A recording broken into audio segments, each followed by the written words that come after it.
시간이 3주 정도밖에 없기 때문에 래빗 하듯이 천천히 하지는 않을 거고요. 조금 빠르게 진도를 나갈 겁니다. 그래서 기본적으로 라이노에서 가지고 있는 2D 드로잉 기능, 그러니까 2차원의 도면을 작성하는 선을 그리는 기능들은 캐드랑 거의 비슷하기 때문에 단축키만 똑같이 맞추면 캐드랑 그리는 방식 자체가 똑같거든요. 그래서 그 부분은 생략을 할 거고요.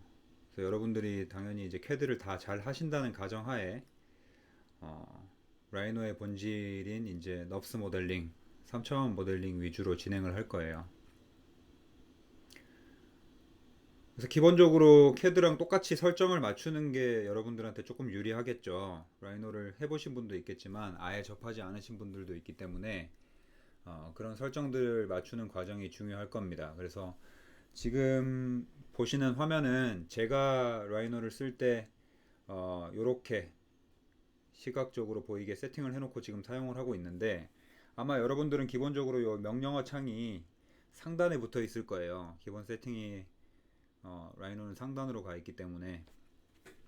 근데 캐드도 명령어 창이 요즘은 이제 화면 중앙에 대화 형식으로 뜨는데, 어, 과거에는 이렇게 아래쪽에 명령어 창이 붙어 있었어요. 그래서 기본적으로 캐드도 아래쪽에 표시가 되기 때문에 거기에 맞춰서 저는 아래쪽으로 사용을 하고 있고, 그 다음에 여기 보시는 이제 레이어라든지 프로퍼티 창, 이런 것들은 캐드에서 끄고 사용하시는 분들이 있을 텐데, 아마 이제 캐드를 조금 더 잘 하시고 많이 하시는 분들은 프로퍼티 창 당연히 레이어 창 켜놓고 작업을 하실 텐데, 보통은 이제 왼쪽에 붙어 있죠. 왼쪽에 많이 붙여놓고 사용하시는데, 왼쪽에 이제 기본적으로 보시는 많이 사용하는 툴들이 왼쪽에 세로로 스케치업처럼 붙어 있기 때문에 저는 프로퍼티랑 레이어 창, 머티리얼 창 이런 것들을 오른쪽에 붙여놓고 작업을 합니다. 그래서 이런 것들은 여러분들이 편하신 대로 작업을 하시면 되고, 아래쪽에 보시는 이제 스냅 버튼 이런 것들도 뭐 이렇게 길쭉하게 붙일 수도 있는데, 예, 바로바로 한 번에 보기 편하게 하기 위해서 저는 프로퍼티 창 아래쪽에 붙여놨어요. 그래서 이런 것들 세팅 값들은 여러분들이 조정을 한번 해보시고 작성하기 편하신 대로 세팅을 맞춰 놓으시면 될 것 같아요. 그래서 껐다 켜면 여러분들이 설정한 화면 그대로 다시 뜨니까 그 작업 파일이랑 상관없이 그대로 뜨거든요. 거기에 맞춰서 작업을 하시면 될 것 같아요.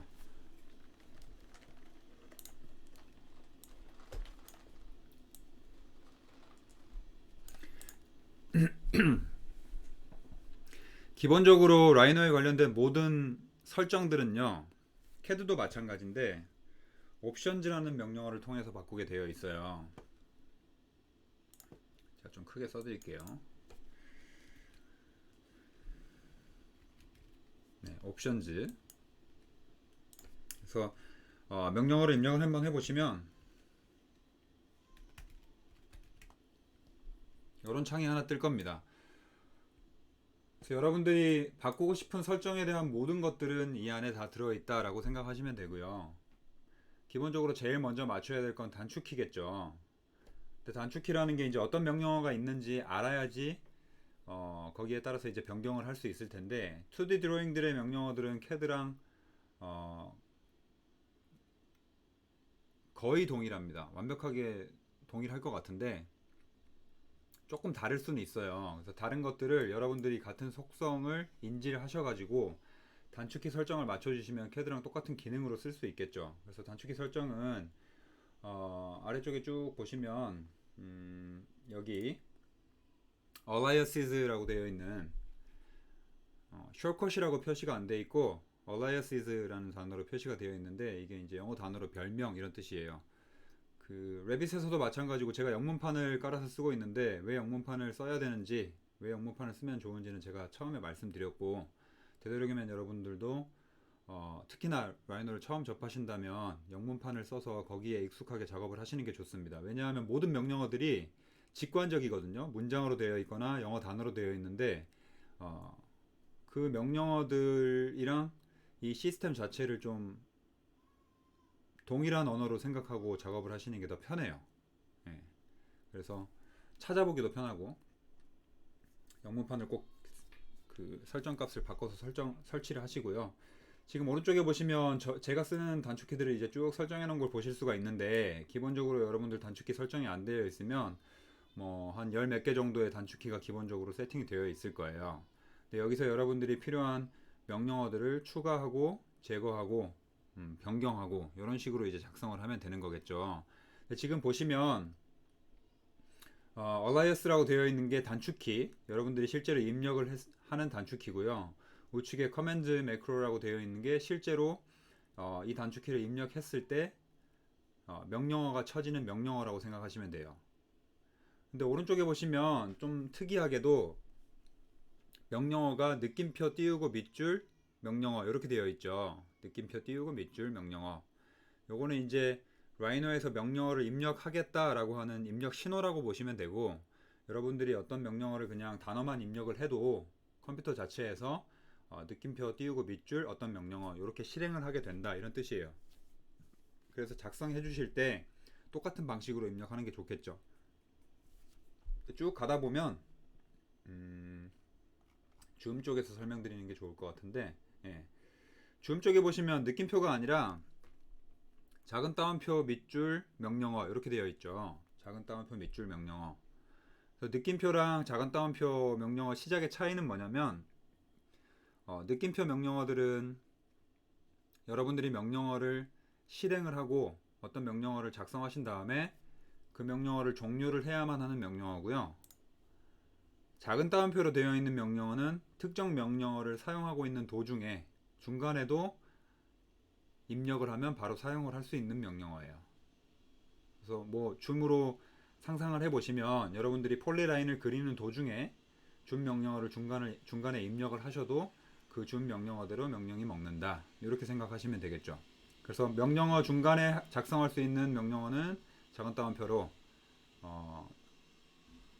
중간에 사용할 수 없고 어떤 특정 명령어를 완벽하게 종료를 하고 다시 해야 되는 명령어는 느낌표로 이렇게 구분이 되어 있다, 이렇게 생각하시면 되겠죠. 근데 여러분들이 이제 작성하시다 보면 어떤 게 그런 명령어인지 어떤 게 종료를 해야 되는지 잘 구분이 안 가시잖아요. 그리고 또한 지금 뭐 array라든지 line이라든지 block이라든지 copy라든지 이런 것들은 CAD에 있는 명령어이기 때문에 그대로 뭔가 작성을 하시면 되는데, 특정한 명령어들은 그 명령어 자체가 어떤 명령어인지 여러분들이 처음부터 알 수가 없잖아요. 그렇죠?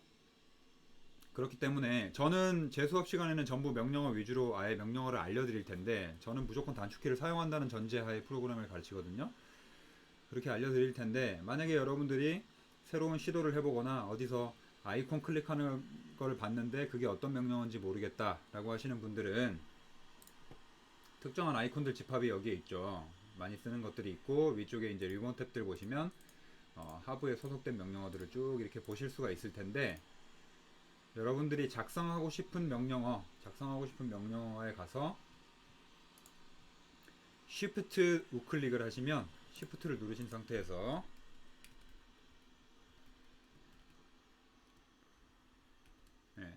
Right 마우스 클릭, 우클릭, Shift 우클릭을 하시면 이런 창이 하나 뜰 거예요. 버튼 에디터라고.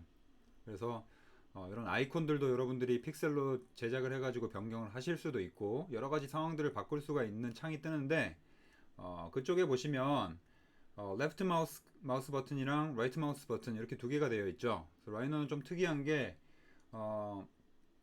명령어들을 마우스로 클릭할 때도 왼쪽 마우스 버튼, 오른쪽 마우스 버튼 두 개가 다른 명령어가 실행이 돼요. 그래서 왼쪽 마우스 버튼을 클릭할 때는 어떤 걸 실행할 거냐, 컨트롤 포인트 커브라는 거를 만들 거다. 근데 그 명령어가 뭐냐, 밑에 보시면 느낌표 띄우고 밑줄 커브 이렇게 되어 있죠. 그리고 오른쪽은 커브 through 포인트들을 지나가는 커브를 만들 거다 해서 느낌표 띄우고 커브 through pt 이렇게 되어 있죠. 그래서 이 명령어들이 어떤 명령어로 기본적으로 세팅이 되어 있는지, 여러분들이 커맨드 자체를 바꿀 수는 없어요. 커맨드의 단축키를 바꾸시는 거지. 그래서 단축키를 바꾸실 때 특정한 커맨드를 입력을 하겠다라고 하시면 여기에서 그 커맨드 정보를 확인하실 수가 있어요. 그래서 아까 전에 그 옵션 창 기억나시죠? 그래서 여기서 컨트롤 C 해가지고 복사하신 다음에 다시 옵션 창 들어가셔가지고 붙여넣기 하시면 되겠죠. 다시 한번 가볼게요.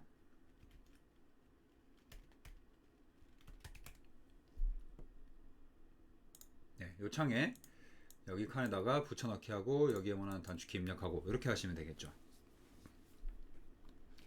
그래서 프로그램을 많이 사용할수록 그리고 실력이 늘수록 단축키를 이제 커스터마이즈 해가지고 여러분들이 편집을 많이 하실 텐데 컴퓨터를 재설치하신다거나 프로그램을 재설치하신다거나 아니면 다른 컴퓨터로 옮기신다거나 이러면 단축키 설정들이 그 설치된 컴퓨터에 저장이 되기 때문에 매칭이 안 되어 있겠죠. 여러분들이 쓰시는 방식대로. 그래서 단축키 세팅을 전부 다 하셨다 하시면 반드시 익스포트 버튼을 누르셔가지고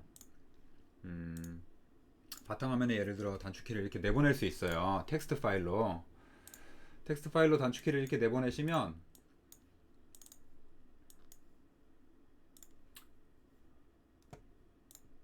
이렇게 뜰 거예요. 네, 보이시죠? 아까 전에 보셨던 거에 표가 없어지고 그냥 단축키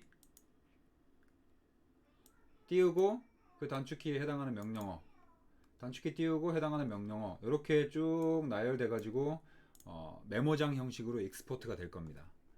그러면 상상컨대 여러분들이 아까 전에 그 라이노를 켜서 옵션 창을 켜서 편집할 수도 있고요.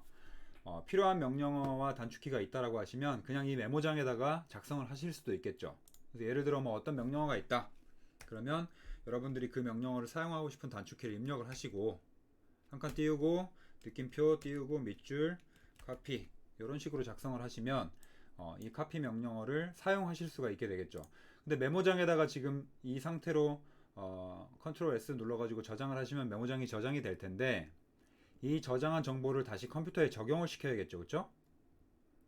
그래서 여러분들이 이메일이라든지 USB에 들고 다니시면서 편집을 해야 될 건 이 메모장이라고 생각하시면 되고요. 이 작성하신 메모장을 새로운 컴퓨터 새로 설치했을 때 불러오기만 하시면 되겠죠. 그래서 다시 가셔가지고 익스포트 했으니까 익스포트 한 걸 다시 임포트 누르시면 여기에 이렇게 1, 2, 3, 4 요거를 불러오시면 쭉 명령어가 들어올 거예요.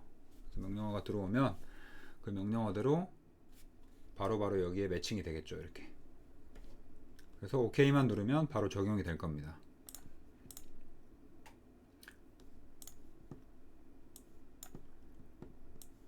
메모장 파일이요? 예, 메모장 파일 공유를 해드릴 건데 제가 이거를 수업할 때마다 작성을 하는데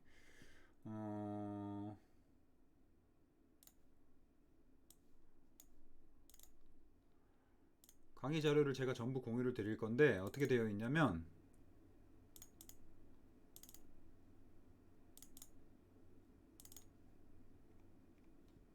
이렇게 되어 있어요. 1주차는 인트로덕션이고 라이노부터 시작했을 때 그래서 2, 3, 4, 5, 6, 7 해가지고 쭉 메모장이 여기 있거든요. 여기 보시면 그쵸? 이 파일을 그대로 공유를 드릴 거예요. 제가 수업할 때 이렇게 똑같이 이거를 띄워놓고 하는 게 아니라 수업의 내용이 들어갈 때마다 제가 메모장에 작성을 해가지고 그걸 저장해 놓은 파일인데 거의 비슷할 겁니다. 그래서 이 파일을 그대로 다 공유를 드릴 거예요. 네. 보면서 따라 하시면 될 것 같습니다. 제가 메모장에 실시간으로 작성을 하는 거는 여러분들 지금 보시라고 보시라고 작성하는 거니까 파일은 다 공유를 드릴게요. 되겠죠? 그래서 여러분들의 제 수업 시간에 알려드리는 것 이외에 최종적인 목표는요. 그러니까 기본적인 어떤 실력을 가지고 계셔야 되냐 라이노를 하실 때 예를 들어 이런 도면이 있잖아요. 이게 이제 캐드로 작성하면은 흑백으로 보이겠죠. 근데 지금 라이너로 작성했으니까 이렇게 레이어들 구분돼서 색상 구분을 해놨는데 최소한 요 정도 캐드로 그린다고 하면 굉장히 쉽게 그리실 수 있겠죠 이제. 근데 이 정도의 내용을 라이너로도 쉽게 그리실 줄 알아야 그 다음에 3D로 넘어갈 수가 있어요. 그래서 라이너부터 강의를 하면 사실 이 2D의 과정을 제가 한 길면은 2주 짧으면은 이제 한 주의 시간 동안 이걸 알려드리는데 이 과정은 생략을 하겠습니다. 그래서 만약에 내가 실력이 좀 부족하다 라이노로 이걸 잘 못 그리겠다 하시는 분들은 캐드 명령어를 입력해 보신 다음에 거기에 해당되는 명령어들을 쭉 수행을 해보세요 직접. 그러니까 예를 들어 뭐 이런 거예요. 폴리라인으로 안 돼 있고 라인으로 되어 있을 텐데 똑같이 저는 이제 폴리라인으로 변경을 해놨는데 라인을 그리실 때 그려보시고 내가 실제로 잘 그릴 수 있는지 얘를 회전시키겠다. 로테이트해서 회전했을 때 캐드랑 조금 다르죠. 바로 회전되는 게 아니라 이 회전의 레퍼런스 각도가 보여요. 그래서 어디서부터 찍어서 내가 돌릴 수 있는지, 할 수 있는 능력이 있는지 없는지 스스로 테스트를 해보시는 게 중요합니다. 이렇게, 그렇죠?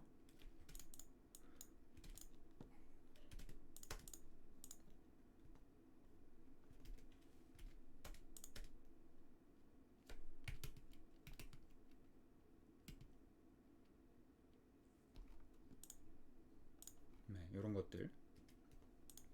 그래서 이 명령어들의 집합을 제가 아까 여러분들이 보신 명령 그 메모장에 이렇게 쭉 적어놨었는데, 그렇죠? 여기 보시면 커브라든지 인터폴레이트 커브 이런 것들은 이제 요건 해볼게요. 캐드에 없는 명령어니까. 그다음 폴리라인, copy, move, rotate, scale, rectangle, polygon, trim, extend, offset, fillet, join, chamfer, group, array 이런 것들은 전부 캐드에 있는 명령어잖아요. 그래서 이거는 절대적으로 여러분들이 직접 해보시면서 연습을 하셔야 되고요. 그 다음에 지금 캐드에 없던 커브라든지 인터폴레이트 커브라든지 컨트롤 포인트 켜고 끄는 거 이런 것들은 지금 같이 한번 해볼게요. 요것들은 직접 작성을 다 해보셔야 됩니다. 아시겠죠?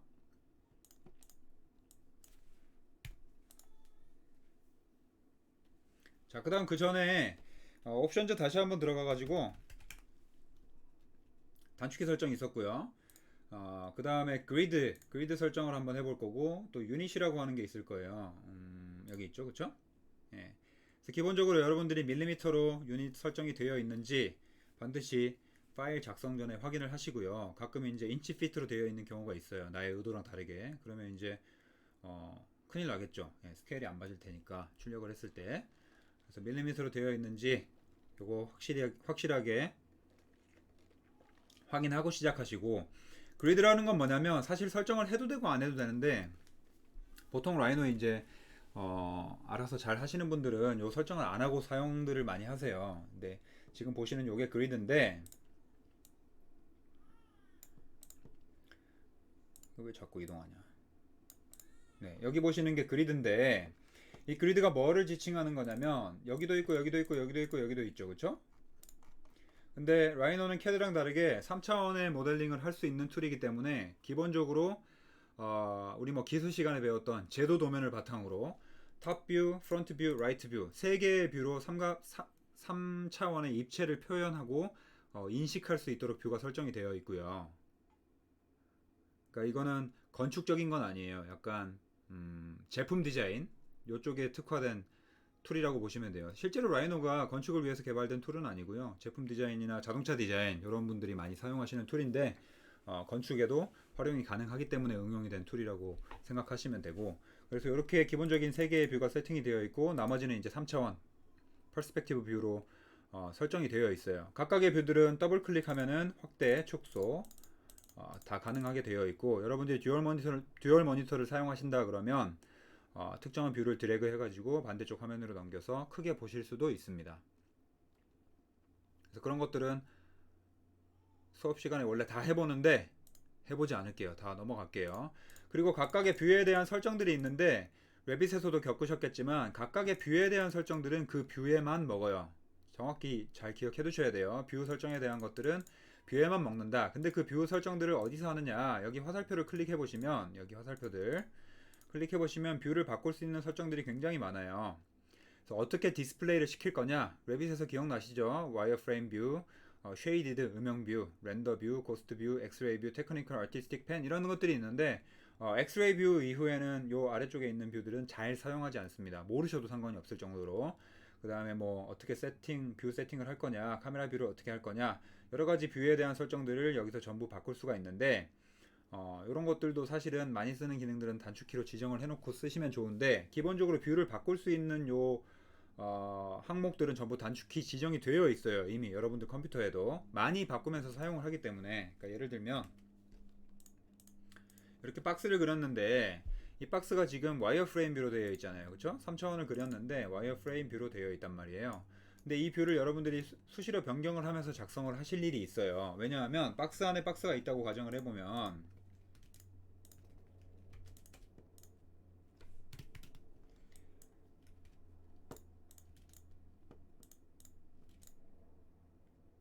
이렇게 되어 있다고 가정을 했을 때 기본적으로 여러분들이 이렇게 작성을 하실 텐데, 모델링을 할 때 박스 안에 박스가 있는지를 모른다거나, 그러니까 공간 안에 공간을 디자인했을 때 클릭이 안 된다거나 이런 일들이 생기겠죠, 그렇죠? 그래서 와이어프레임 뷰로 수시로 변환을 하거나 아니면 고스트 뷰로 바꾸거나 3차원의 뷰인 것처럼 보이지만 안쪽을 클릭할 수 있게 이런 식으로 뷰 이동을 뭐 렌더링 뷰로 바꾸거나 이런 식으로 뷰 이동을 자주 사용하셔야 되는데, 이 뷰 이동을 바꾸는 방법 자체가 컨트롤 알트 플러스 어떤 단축키로 지정이 되어 있어요, 기본적으로 모든 세팅이.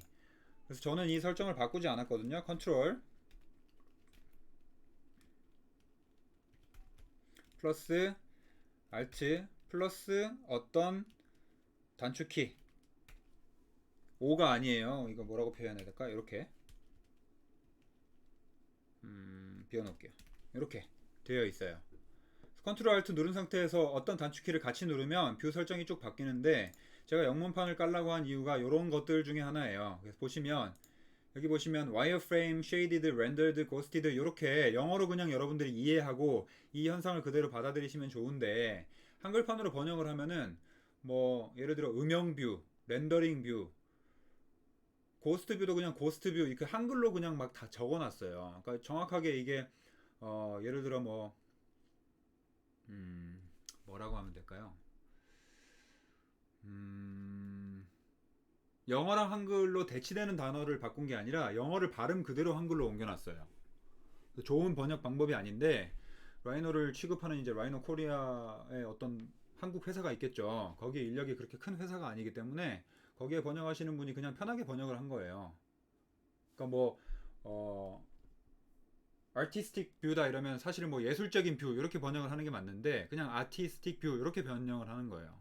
그래서 그냥 영문판으로 이해를 하시면 좋다고 하는 게 뭐냐면, 이 뷰가 어떻게 디스플레이가 되는지 단어랑 얘를 그냥 매칭을 시켜가지고 여러분들이 그냥 습득하면 제일 좋다는 거예요. 그리고 또 한 가지 이제 아까 말씀드리려고 했던 컨트롤 알트 플러스 어떤 걸로 지정이 되어 있다 그랬잖아요. 그 지정되어 있는 게 요 문자의 앞글자를 따서 전부 지정이 되어 있어요. 다시 말해서 컨트롤 알트 W, 컨트롤 알트 S, 컨트롤 알트 R, 컨트롤 알트 G 이런 식으로 단축키 지정이 전부 되어 있기 때문에 여러분들이 그냥 고스트 뷰, 음영 뷰 이렇게 기억을 하면 단축키를 외우는 것 자체가 또 한 가지의 과정이 되잖아요. 그래서 그런 과정이 필요 없이 이 뷰의 앞글자를 따서 그대로 변경을 하시면 된다. 이해되시죠? 그래서 그렇게 익숙하게 바꿔놓으시는 게 좋을 것 같아요. 그 다음에 뭐 여러 가지 이제 지금 줌인, 줌아웃은 다 캐드랑 똑같고요.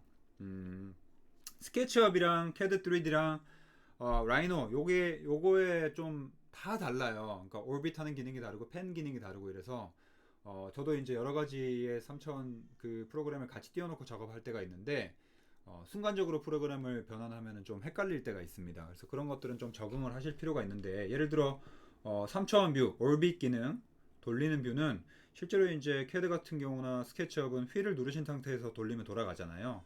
근데 라이노에서 휠을 누르면 이런 창이 하나 떠요. 이게 이제 팝업 기능인데, 제가 항상 수업 시간에 이야기하지만 이거 왜 있는지 모르겠어요. 제일 많이 쓰는 기능을 여기에다 갖다 놓고 써라 이런 건데, 설정으로 바꿔가지고 사실 제일 많이 쓰는 기능을 여기다 갖다 놓고 아이콘으로 클릭하는 사람이 누가 있겠습니까? 그쵸? 다 단축키로 지정을 하지. 제일 빨리 할 수 있게 컨트롤 S 누르면 끝나는데 휠 클릭하고 저장 이렇게 하는 사람이 누가 있겠어요. 그래서 이 기능은 좀 바꿨으면 좋겠는데 고집스럽게 바꾸지 않고 있더라고요. 그래서 마우스 휠 클릭은 쓸데없는 기능이 들어있기 때문에 여러분들이 쓰실 일이 없다. 자, 그래서 올빗 기능은 기본적으로 마우스 오른쪽 바탕으로 이렇게 돌아가게 되어 있어요. 마우스 오른쪽을 기준으로. 그렇죠? 근데 이게 퍼스펙티브 뷰랑 일반적인 평면 뷰랑 좀 달라요. 평면 뷰에서 마우스 오른쪽을 누르고 이렇게 하시면 휠을 누르고 이동하는 것 같은 펜 기능이 활성화가 돼요. 그래서 다시 말하면 캐드나 스케치업에서 우클릭을 하면 뭔가 기능들이 뜨잖아요. 우클릭을 했을 때 나오는 기능들이, 그런 기능들은 존재하지 않는다. 다만 휠을 누르고 해야 되는 기능들, 올빗 기능이라든지 펜 기능들이 마우스 우클릭으로 대체되어 있다. 이렇게 기억하시면 될 것 같아요. 그래서 이것도 저는 이제 알려드리는 입장이지만 배우시는 분 입장에서는 많이 해봐야 익숙해지겠죠. 그래서 반드시 수업 시간에 다 따라 해보시고 끝나고 나서도 복습을 해보시는 게 좋을 것 같아요. 시험은 없지만 여러분들이 기말 과제를 할 때 라이노를 이용해서 모델링을 하셔야 되거든요. 모델링을 해야 되는 내용이 들어가 있기 때문에 좀 익숙하게 하시는 게 좋을 것 같아요. 자, 그리고 지금 보시는 아까 그리드를 설명하다가 넘어갔는데 지금 화면에 보이는 이 그리드들이 뭐냐? 그리드의 이제 기능은 크게 두 가지라고 보시면 되는데 실제로 여러분들이 작성하시는 개체의 규모를 알 수 있다. 얼마만큼 큰 규모인지를 직관적으로 알 수 있다라고 하는 기능 하나랑 그 다음에 중요한 두 번째의 기능이 라이노에만 있는 기능인데 컨스트럭션 플레인이라고 하는 여러분들이 그리고자 하는 개체의 어떤 스케치북의 위치를 알 수 있다라고 생각하시면 될 것 같아요. 컨스트럭션 플레인.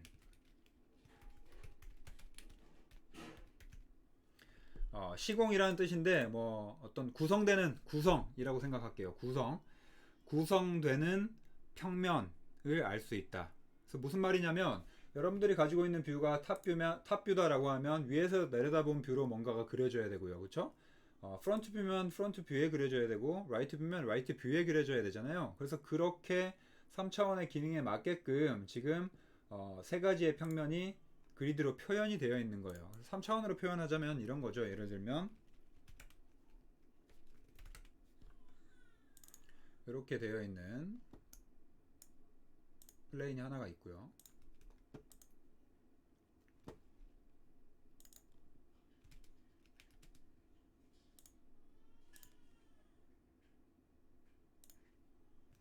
이렇게 되어 있는 게 또 하나가 있고 그 다음에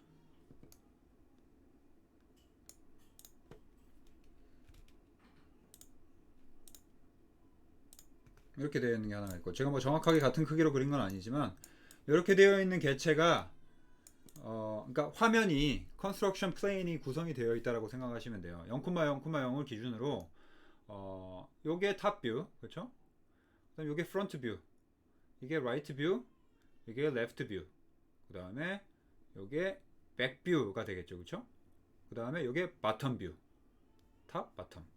네. 요 뷰들이 기본적으로 여러분들이 다 바꿀 수 있게 설정이 되어 있는데 여기 보시면 셋 뷰에서 모든 뷰들을 지금 보시는 화면으로 변경해서 볼 수 있게 세팅을 할 수 있어요. 근데 뷰를 변경하는 이유 자체가 그 뷰에 해당되는 플레인, 그 뷰에 해당되는 평면의 그림을 그리기 위해서 세팅을 하는 거예요. 그래서 이 평면이 지금 여러분들이 보시는 탑뷰가 0,0,0을 기준으로 붙어 있다 그랬잖아요. 근데 사실은 이 0,0,0이 만약에 위로 이동을 했다.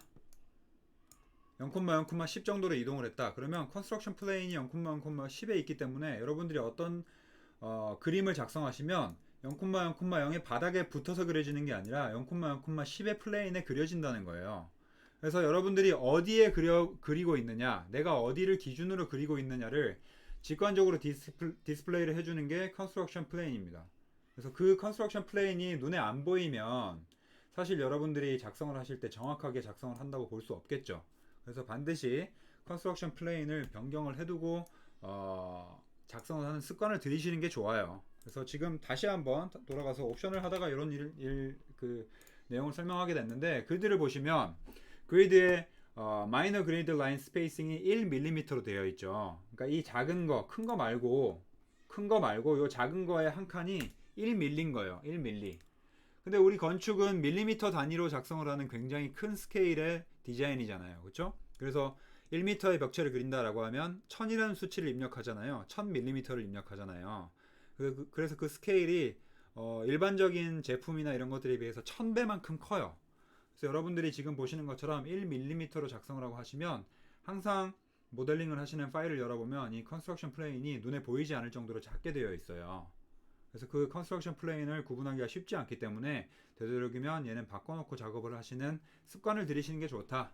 그래서 카운트는 그이들을 총 몇 개를 할 건가니까 요거는 여러분들이 만드시는 건물의 규모에 따라서 변경을 하시면 되겠지만 그 밑에 있는 마이너 그리드 라인 스페이싱 자체를 한 칸을 몇 밀리미터로 지칭을 할 거냐 요것들은 정확하게 맞춰놓고 변경을 하시는 게 좋겠죠.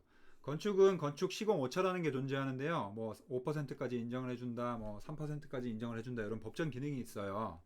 그 법적 기능에 맞게끔 도면 작성을 하는 게 좋은데 예를 들어 여러분들이 어떤 벽을 그릴 때 내가 1003mm의 벽을 설계를 하시는 경우는 지금도 생각해 보시면 습관적으로 없었죠. 왜냐하면 여러분들이 1003mm로 설계를 하신다고 한들 시공사에서 1000mm로 설계를 하거나 977mm로 시공을 하거나 해도 법적으로 전혀 문제가 없다는 거예요. 현실 스케일에서 그 정도까지 정확하게 맞출 수 없다는 걸 인정하고 넘어가자는 의미이기 때문에 실제로 그렇게 설계를 하지도 않고 시공을 할 수가 없습니다. 그래서 일반적으로 건축에서는 땡땡 단위, 그러니까 예를 들면 100단위, 100mm는 10cm죠, 그렇죠? 10cm의 단위로 대부분 여러분들이 설계를 진행하게 되고요.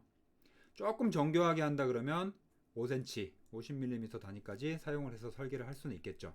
50mm 단위까지는 그래도 어느 정도 시공사에서 컨트롤 할 수 있는 능력이 있기 때문에 그 정도 단위까지는 가능할 겁니다. 그 다음에 여러분들이 인테리어나 가구를 디자인한다 그러면 10mm로 들어가고, 가구 디자인 같은 경우는 밀리미터 단위까지 반영을 할 수 있겠죠, 그렇죠? 공장에서 제작을 하니까. 그래서 그런 것들을 감안하셔가지고 여러분들이 건축 설계를 하신다 하시면 저는 습관적으로 100mm 단위로 마이너 스페이싱을 주고요. 그러면 한 칸이 10cm가 되는 거예요. 한 칸이 10cm. 그러면 10칸이면은 1m가 되겠죠, 그렇죠?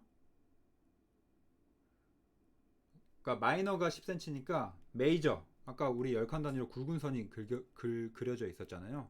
걔가 이제 뭐 1m가 된다. 그러면은 우리 한 칸이 10cm로 했는데 100mm로 했는데 그리드 라인 카운트가 200개다 그러면 2만 개의 선이 2만 밀리미터의 선이 그려지는 거겠죠, 그렇죠? 네. 그래서 20m짜리 건물을 그리면 거기 안에 꽉 차게 될 거다. 근데 이런 것도 이제 여러분들 보통 설계하시면 이제 단독주택 같은 거 하시면 뭐 20m 곱하기 20m 대지에 이제 설계를 하실 텐데 오히려 이제 학생들 입장에서는 좀 더 규모가 큰 설계를 많이 하시니까 요 그리드 라인 카운팅 자체도 여러분들이 설계하시는 건물의 규모에 맞게 작성을 하시면 될 것 같아요. 근데 뭐 컨스트럭션 플레인 자체가 눈에 보이기만 하면 되니까 꼭 그거를 전부 포함시켜야 되는 건 아니고 요 카운팅은 변경을 안 하셔도 무방할 것 같아요. 그 다음에 중요한 게 요 아래쪽에 그리드 스냅이라고 되어 있는데 그리드 스냅 스페이싱이 1mm로 되어 있죠. 이게 마이너 그리드 라인 스페이싱이랑 항상 맞추는 게 중요한데요. 여기 보시면 아래쪽에 그리드 스냅이라고 하는 게 있는데 캐드에도 있는 기능이에요. 여러분들이 실수로 그리드 스냅을 켜놓고 작성을 하시면 나중에 도면 완성되고 나면 막 4000이 돼야 되는데 4000 4000.0128mm 막 이렇게 작성되는 경우 여러분들 한 번씩 경험이 있으셨을 겁니다. 그게 실수로 이제 그리드 스냅을 켜가지고 그 그리드에 맞게끔 마우스 위가 탁 올라가가지고 이런 일들이 발생하는 거거든요. 그런 일들이 발생하지 않게 대부분 사용을 안 하게 되는데요. 혹시나 사용을 하더라도 그리드 라인에 맞게 딱딱딱 지정이 돼야 잘못 그렸는지도 정확하게 티가 나고 잘못 그리지 않을 가능성도 생기고, 그래서 이 그리드 라인 스페이싱은 여러분들이 실제로 작성하고 있는 그리드 라인 단위로 스페이싱을 찍게 하는 게 좋겠죠. 그래서 이거는 동시에 맞추시는 게 좋겠다. 이렇게. 그러면 요거 한 개가 이제 10cm가 되는 거예요.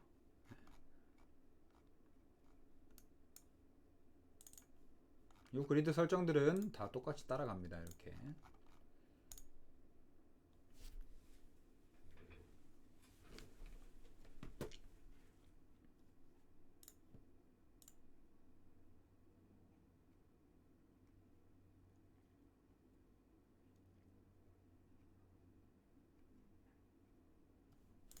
다 꼭 따라서 해보셔야 돼요.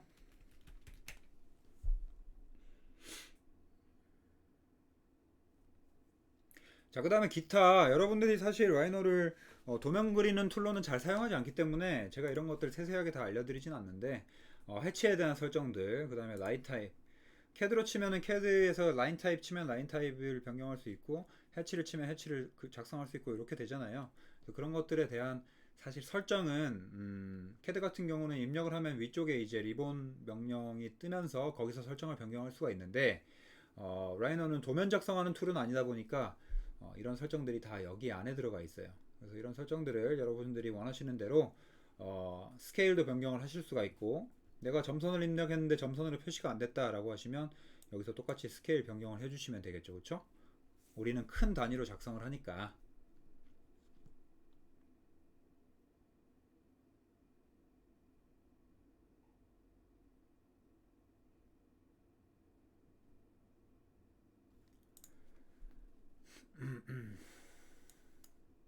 그 다음에 뭐 주석 다는 경우도 여러분들이 있으실지 모르겠는데 주석 다는 어떤 그런 설정 값들도 여기서 다 변경을 하실 수가 있다. 캐드에서도 요 설정 다 변경했던 거 기억나시죠? 아마 배우셨을 때 했을 건데 캐드에서도 옵션 치면 이 주석 설정할 수 있는 여러 가지 상황들을 변경을 할 수가 있어요. 그래서 그것들을 제가 뭔지 다 알려드리지 않아도 여러분들이 기본적으로 캐드를 잘 다루고 해보셨다면 스케일 변경하면 뭐가 바뀌는지, 폰트, 텍스트, 디멘전 이런 것들의 사이즈, 이 익스텐션들이 뭘 의미하는지 여러분들이 잘 아실 거예요. 그래서 이런 것들은 사실 여러분들이 도면 작성하면서 내 구색에 맞게 바꾸시면 되는데, 말씀드렸다시피 라이노에서 그 도면을 작성하는 경우는 거의 없기 때문에. 근데 미국에서는 라이노로 도면을 작성하는 학교들이 꽤 있었어요. 실제로 캐드 자체를 아예 가르치질 않아요. 가르치지 않는 학교들도 많고, 도면 자체를 라이노로 작성을 하고, 그래서 라이노에서 도면을 바로 출력하면 이제 CTB 값 조절을 할 수가 없으니까 두께 설정이 안 되잖아요. 그래서 그거를 일러스트로 다시 들고 와서 일러스트에서 두께 조절을 해가지고 출력하고 뭐 이렇게 하는 학교들도 있더라고요. 근데 아무래도 그런 거보다는 캐드가 조금 더 편하고, 오히려 또 여러분들이 웹빗을 배우셨다 그러면 랩빗으로 하시는 게 조금 더 정교한 프로그램이니까 라이노는 라이노에 특화된 기능들을 잘 쓰는 게 중요하겠죠. 그래서 그런 것들은 기능은 있는데 해보실 분들은 해보시고 넘어가도 될 것 같아요. 그래서 제가 아까 이거 보여드렸는데 수업 자료에 있을 거예요. 한번 내가 이걸 쭉 그릴 수 있는지 스스로 테스트를 해보시면 라이노 2D 실력이 내가 어느 정도구나, 캐드 실력이 어느 정도구나 하는 걸 느끼실 수가 있을 겁니다. 그래서 기본적으로 저는 수업 시간 자체에 요거는 전부 다 할 수 있다고 가정을 하고 진행을 한다는 점 다시 한번 말씀을 드릴게요.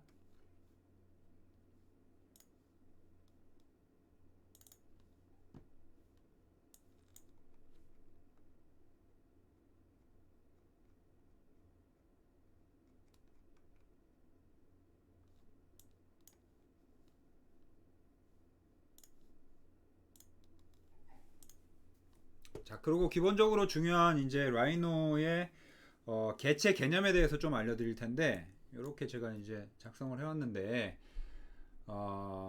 개체의 타입, 오브젝트 타입이 존재해요. 여러 가지 2D부터 3D까지 다 그릴 수 있는, 작성을 할 수 있는 프로그램이기 때문에 우리가 뭐 수학적으로 개념 설명을 한다면 점, 선, 면, 요 개념으로 이제 넘어가잖아요. 그런 것들을 모두 작성을 할 수 있는 프로그램이다라고 생각하시면 되는데, 그래서 다룰 수 있는 개체의 타입들이 이렇게 존재를 하는데, 살펴보시면 포인트라고 하는 건 점이죠, 그쵸? 점. 그리고 그 라이노에서 명령어들을 얘네들을 그 단축키로 입력을 하는 명령어가 항상 정해져 있어요. 그러니까 예를 들면 포인트는 PT로 항상 줄여서 사용을 하고요, 단축키에서. 그 밑에 커브는 CRV라는 단축키로 줄여서 사용을 하고, 그래서 요거는 제가 옆에 지금처럼 적어 드릴게요. 자, 점 다음에 선이 되죠, 그쵸? 선이 되는데 이게 이제 직선이냐 곡선이냐, 선이라고 하는 건 직선과 곡선을 전부 포함하고 있는 개념이기 때문에 사실 캐드에서는 곡선을 다루는 명령어가 스플라인이라든지, 스플라인은 이제 또 컨트롤 할 수 없는 곡선이기 때문에 대체로 아크의 조합으로 도면을 그려 나가잖아요. 그래서 이 곡선의 개념이 조금 약한데, 라이노에서는 넙스 커브를 다루는 넌 유니폼한 커브를 다루는 프로그램이기 때문에 이 커브의 개념이 굉장히 중요하고, 그래서 2차원의 개체 개념을 라인이 아니라, 단어 라인이 아니라 커브라는 개념으로 가지고 있다. 그래서 다시 한번 말씀드리지만 우리가 선을 그려야 한다라고 했을 때 여러분들이 보통 선을 그리세요 하면 라인이라든지 폴리라인이라는 명령을 입력하시잖아요. 근데 라이노에서는 선을 그린다라고 하시면 그냥 커브 명령을 이용해도 상관없다라고 이해하시면 될 것 같아요. 그러니까 커브 명령을 입력한 상태에서 점을 두 개를 찍으면 그게 직선이 되는 거예요. 실제로 직선 정의가 두 점 사이에 가장 짧은 거리에 있는 선들의 집합, 뭐 이렇게 되어 있잖아요. 그렇죠? 그래서 점을 두 개만 찍으면 직선이 되는 거고, 점을 두 개 초과 세 개 이상 찍는 순간부터 커브가 되는 거죠. 그렇죠? 그래서 포인트 다음에 커브의 개념으로 간다. 그 다음에 선과 선들이 모여가지고 면을 형성하잖아요. 그렇죠? 무수히 많은 선들이 집합한 게 면이다 라는 개념이기 때문에 그 면을 보통 뭐 영어 단어로는 이제 face라고 표현을 하는데 여기서는 이제 surface, 표면의 개념으로 surface라고 지칭을 한다. SRF. 여기 이제 한글 번역본 보면은 surface, surface 이렇게 써져 있어요. 그래서 surface가 surface 하면 surface가 뭔지 여러분들도 이해가 안 될 정도로 번역이 되어 있는데 그렇게 공부하지 마시고 surface라고 하는 영어 단어잖아요. 표면. 면의 개념을 surface라는 개념으로 사용을 하고 단축키는 SRF로 들어가 있다라고 이해하시면 될 것 같아요. 자, 그리고 이 surface와 surface들이 여러 가지가 뭉쳐 있을 수 있겠죠. 그렇죠? 면과 면들이 또 조합이 되잖아요. 그렇죠? 면과 면들이 이제 3차원적으로 조합이 되면 걔가 여러 개니까 여러 개라고 지칭하는 게 이제 영어로 poly죠. 그렇죠? 다수의 이런 뜻이잖아요. poly. 그 다음에 surface다. 그래서 poly surface의 개념으로 가게 되는 거예요. 다면체. 그리고 그 밑에 보시면 solid라는 개념이 있잖아요. solid라고 되어 있죠. 아이고, solid의 개념은 뭐냐면 closed poly surface 이렇게 이해하시면 될 것 같아요.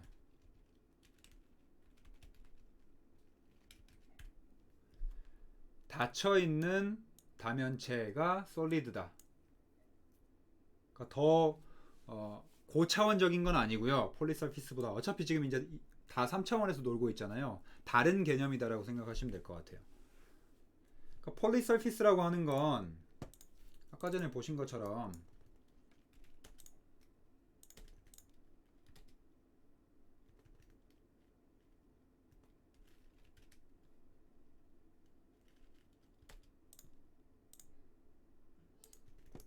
얘도 폴리서피스고요.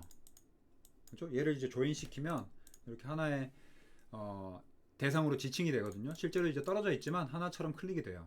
얘가 폴리서피스고요. 보시면 이렇게 되어 있죠. 오픈 폴리서피스 이렇게 되어 있죠. 그렇죠? 근데 만약에 이제 얘를 아까 전에 closed 닫혀 있는 이 solid라고 했잖아요. 그렇죠? 그래서 그런 개념에서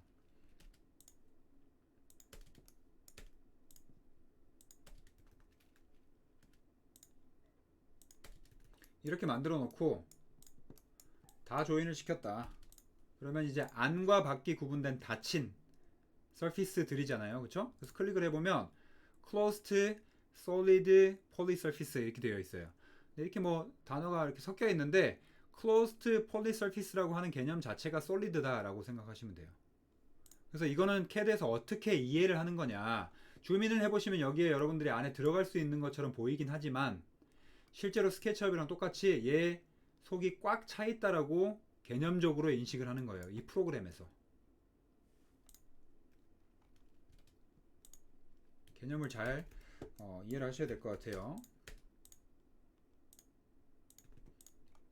꽉 차 있는 개념이기 때문에 여러분들이 만약에 얘를 뽑아낸다.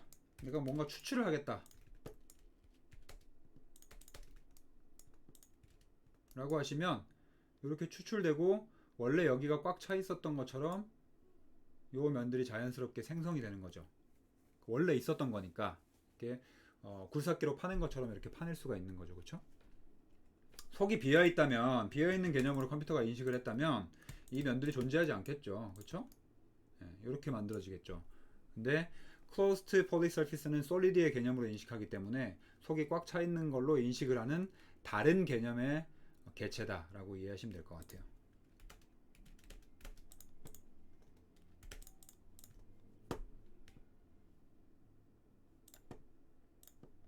자, 그리고 마지막으로 이제 메쉬라는 개념이 있는데 이 메쉬 개념은 프로그램적으로 완전 다른 개념이에요. 다시 말하면 메쉬를 다루는 프로그램들이 있어요.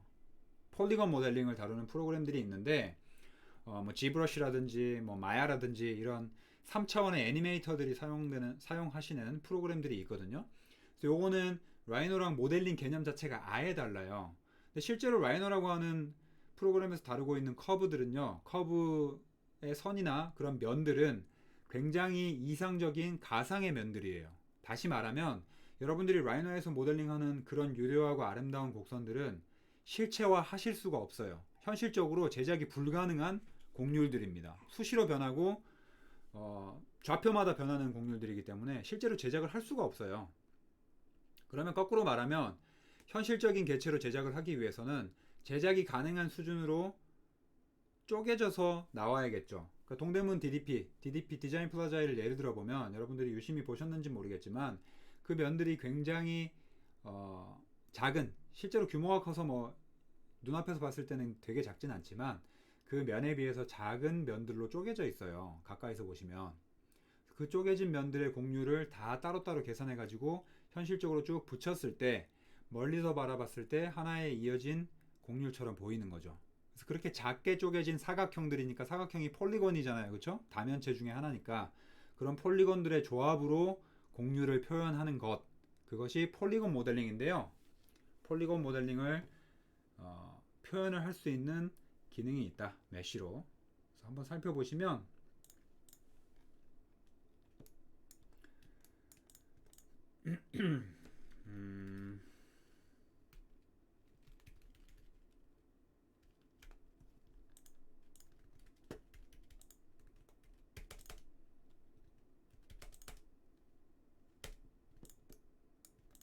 예를 들어 뭐 이런 두 개가 있다.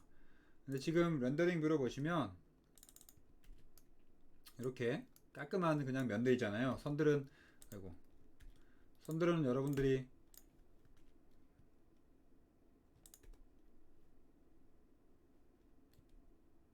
나 어디 가버렸지?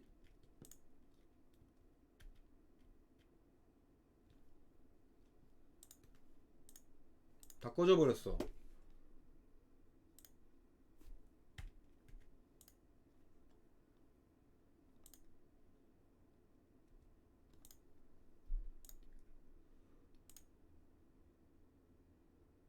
어?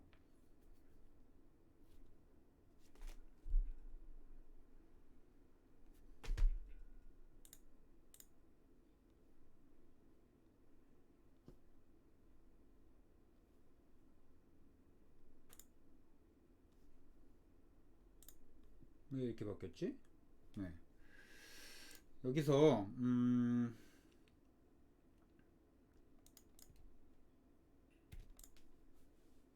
얘를 메쉬로 막 바꿔볼게요. 폴리곤 모델링의 개념을 알려면 얘를 메쉬로 바꿔보고 모양을 설명드리면 되니까, 지금 여러분들이 보고 계시는 요 선들은 그냥 무시를 하셔도 돼요. 근데 왜 선이 디스플레이가 되냐? 이게 평면인지 곡면인지 시각적으로 알 수가 없잖아요. 굉장히 미세한 곡면의 경우에. 그래서 그거를 시각적으로 여러분들이 아실 수가 있게끔 이런 선들을 디스플레이 하는 거예요. 이제 이걸 나중에 개념적으로 U와 V라는 축의 개념으로 이제 설명을 드릴 텐데, 리빌드 할 때 나중에 다시 설명을 드리고, 얘를 메쉬 모양으로 바꿔보면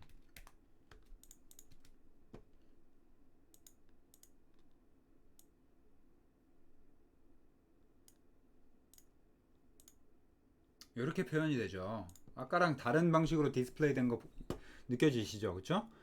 그래서 아까 같은 원을 실제 우리 현실에서 얘를 작성한다 그러면 이런 사각형들, 이런 사각형들, 이런 사각형들을 잘라서 와서 실제로 뚝뚝뚝뚝 붙여야 된다라는 이야기예요. 동대문 DDP가 이렇게 되어 있어요. 실제로 가서 보시면. 얘도 마찬가지예요. 실제로 이제 메쉬 모델링을 보시면 얘는 사실 직선이라 사실은 해당이 없는데 직선은 그냥 만들면 되니까, 예를 들면 살짝 휘어진 곡선의 곡면을 한번 상상을 해볼게요.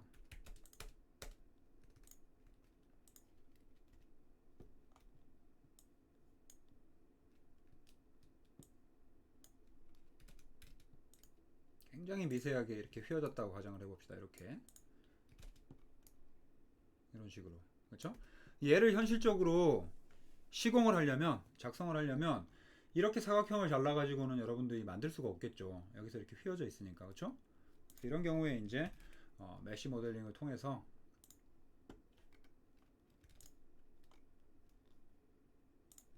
네, 이 부분 보이시죠? 네. 이렇게 삼각형들을 만들어 와야 조금 더 잘 쪼개진 메쉬로 바꿔볼까요? 더 눈에 많이 띄게.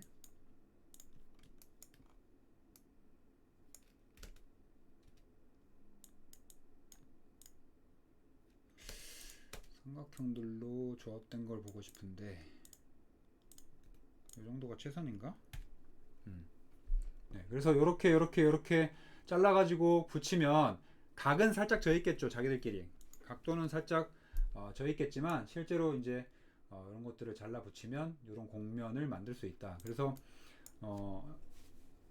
그 건물 바깥에 이제 대리석 돌이나 타일 같은 거 붙이는 경우에 실제로 구배를 줘야 되는 경우에 이렇게 타일을 삼각형으로 쪼개가지고 경사된 면을 만드는 거 실제로 보셨을 거예요. 그래서 그런 방식으로 실제로 모델링도 돼야 되고 현실적으로 제작이 돼야 된다. 그래서 그 개념을 디스플레이 해주는 게 메쉬의 개념이다. 그래서 솔리드와 메쉬는 형태가 다른 개념은 아니고 차원도 다른 개념은 아니고요. 두 개가 아예 다른 모델링 방식으로 디스플레이를 해주는 거다라고 이해를 하시면 될 것 같아요. 그래서 이 개념 잘 이해하고 계셔야 라이노 명령어들에서 요 명령어들의 요것들이 포함이 되어 있어요. 그리고 아까 프로퍼티 창에 보시면 아시겠지만 내가 지금 작성하고 있는 다루고 있는 게 어떤 개체인지가 이런 방식으로 표현이 되어 있어요. 근데 2D부터 3D까지 다 만들 수 있는 툴이기 때문에 어떤 명령어들이 2D용 명령어가 있고 3D 명령어가 있거든요. 그 명령어를 사용했을 때 2D용 명령어를 여러분들이 사용을 했는데 만약에 내가 개체를 3D를 클릭을 하고 있거나 3차원의 명령어를 사용했는데 2D 개체를 클릭하고 있거나 하면 명령어가 먹지 않겠죠. 그쵸? 2D와 3D의 개체를 동시에 지정을 하고 같은 명령어를 수행하면 또 먹지 않겠죠. 그래서 그런 것들이 내가 왜 명령어를 수행했는데 안 되는지를 살펴보시면 이 개념들이 섞인 개체들인데 하나의 명령어를 사용하고 있어서 그런 거예요. 그래서 이 개념에 대해서 잘 알고 계셔야 나중에 더 고급화된 기술을 구사하실 수가 있을 겁니다.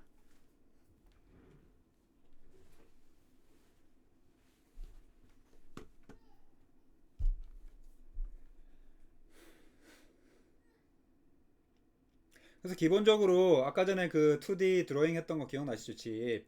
그 2D 드로잉 했던 것을 3차원으로 만들어 보는 시간을 가지는데 그걸 한 2주 정도 하는데요. 이렇게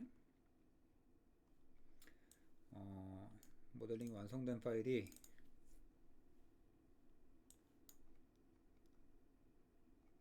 그러니까 뭐 예를 들면 뭐 이런 거예요. 이런 것들 다 만들어 보고 창틀도 만들고 계단도 만들고 이런 것들을 해보거든요. 근데 이거를 지금 이제 안 하고 넘어갈 거기 때문에 왜 안 하냐면 지금 여러분들이 보고 계신 요 모델링 있잖아요. 이런 것들이 이제 라이노에서 표현을 하기로는 리지드한 모델링이다 라고 표현을 해요. 리지드한 모델링.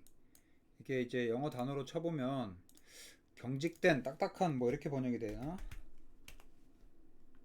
네, 뭐 엄격한, 융통성 없는, 뻣뻣한, 잘 구부러지지 않는 뭐 이렇게 번역이 돼요. 그래서 다시 말하면 스케치업 같은 모델링이다.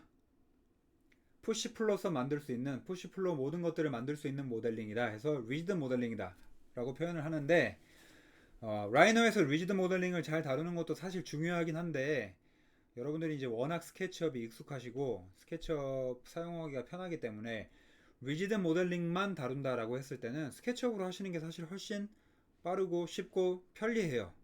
그래서 리지드 모델링을 다룰 때 굳이 라이너를 켜가지고 그 모델링을 하고 수정을 하기에는 스케치업보다 시간이 오래 걸리고 더 번거롭기 때문에 굳이 할 필요는 없는 거죠. 근데 만약에 여러분들 설계에 이제 리지드 모델링이랑 프리폼 모델링이 섞여 있다 라고 한다면 사실 뭐 라이노에서 같이 모델링을 하면은 한 프로그램이니까 조금 더 충돌이 적고 깔끔하겠지만 이런 모델링만 한다고 했을 때는 라이노를 사용하실 필요는 없다 사실은. 그래서 여기에 해당되는 기능들을 쭉 해보는 내용들이 있는데 여기에서 중요한 건 익스트루드 커브나 서피스 그 다음에 스케일 원 디멘전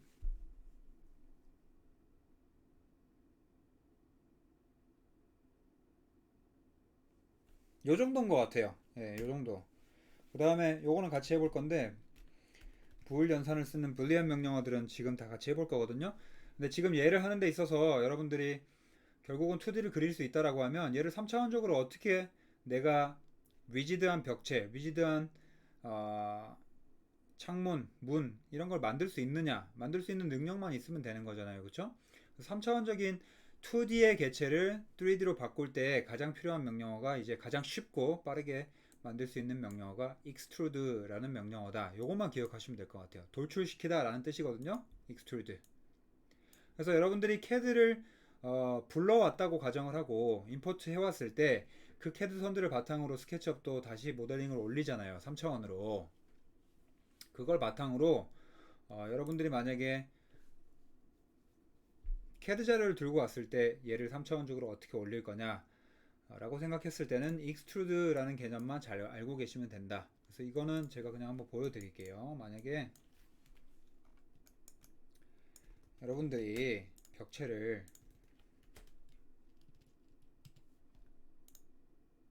뭐 이렇게 작성을 했다고 가정을 할게요.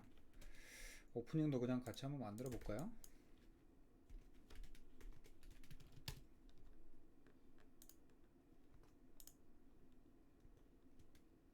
너무 큰데? 좀 작게 합시다. 잘 보이게.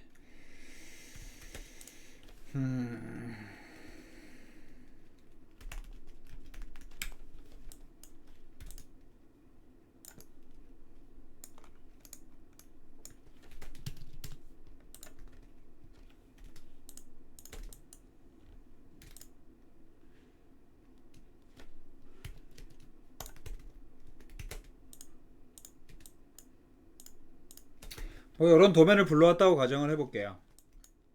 근데 지금 보시면 얘가 다 끊어져 있죠. 그쵸?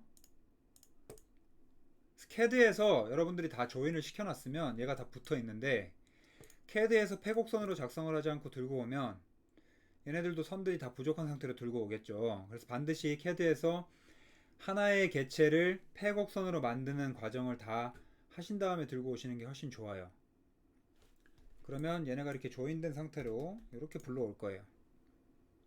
그럼 여러분들이 하셔야 되는 일은 얘를 벽체로 3차원적으로 만드는 거잖아요. 그쵸?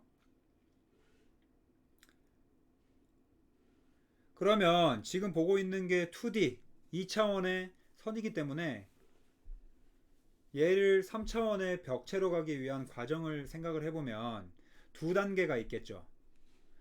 선으로 되어 있는 걸 면으로 바꾸고, 그쵸? 그리고 다시 면으로 되어 있는 걸 3차원의 볼륨으로 바꾸는 요 두 단계의 내용이 필요하겠죠. 그래서 실제로 여러분들이 얘를 작성하실 때는 이 속을 채우는 명령어인 여러 가지 명령어가 있겠지만 뭐 플레인이라든지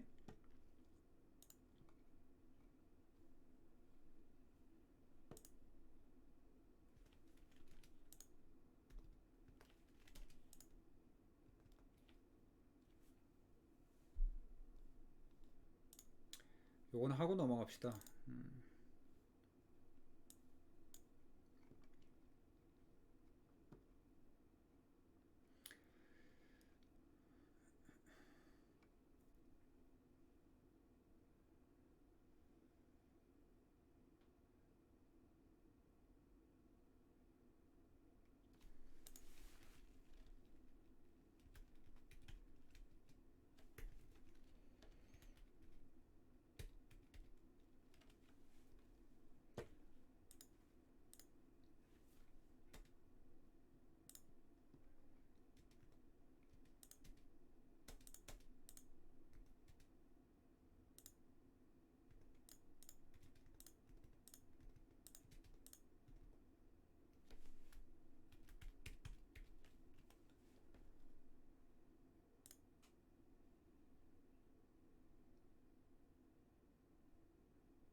요 과정을 할 건데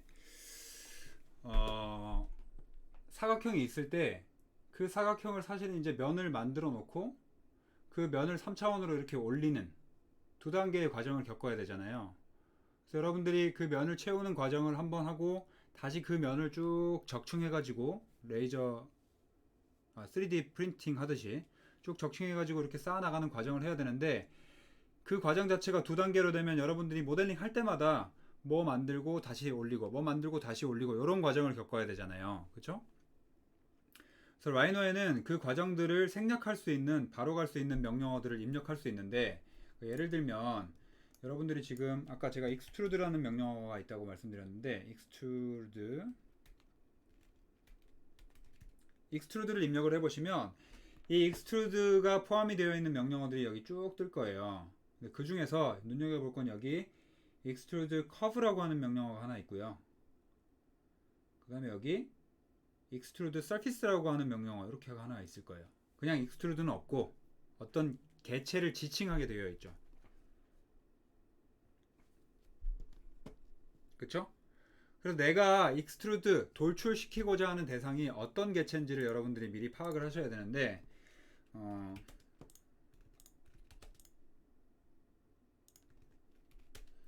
예를 들어 아까 제가 그 다루고자 하는 개체들의 속성에 대해서 말씀드렸잖아요. 얘는 커브고, 그렇죠? 얘는 서피스죠. 그래서 커브에는 커브 명령을 써야 되고 서피스에는 서피스 명령을 써야 된다는 거예요. 근데 여러분들이 만약에 extrude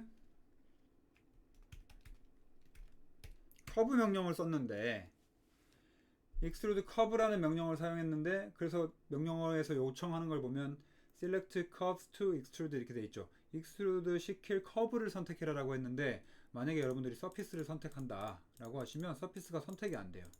그래서 서피스 바깥쪽에 있는 이 커브들이 선택이 되죠. 예. 왜냐하면 개체가 이제 B랩이라는 개념으로 더 높은 차수의 모형들은 그 낮은 차수를 다 표현을 하고 있다라고 가정을 해요. 그러니까 사각형의 면은 사각형의 선들과 그 사각형의 꼭지점들도 다 포함을 하고 있다. 디스플레이만 안 할 뿐이지 다 포함을 해서 지정을 할 수 있게 되어 있어요. 다시 한번 말씀드리면 이 사각형의 선은 사각형의 선 엣지뿐만이 아니라 만나는 점들까지 포함하고 있다. 그래서 지정을 하려면 지정할 수 있다. 이렇게 생각하시면 돼요. 그래서 extrude curve라는 명령을 입력했기 때문에 이 서피스는 아무리 해도 선택이 안 되고 그 서피스가 포함하고 있는 커브들이 선택이 되는 거예요. 그리고 거꾸로 extrude surface 명령을 했는데 얘를 입력하려고 하면 얘는 아예 클릭이 안 되겠죠. 왜냐하면 오히려 더 낮은 차수이기 때문에 커브 자체, 서피스 자체가 존재하지 않잖아요. 그렇죠?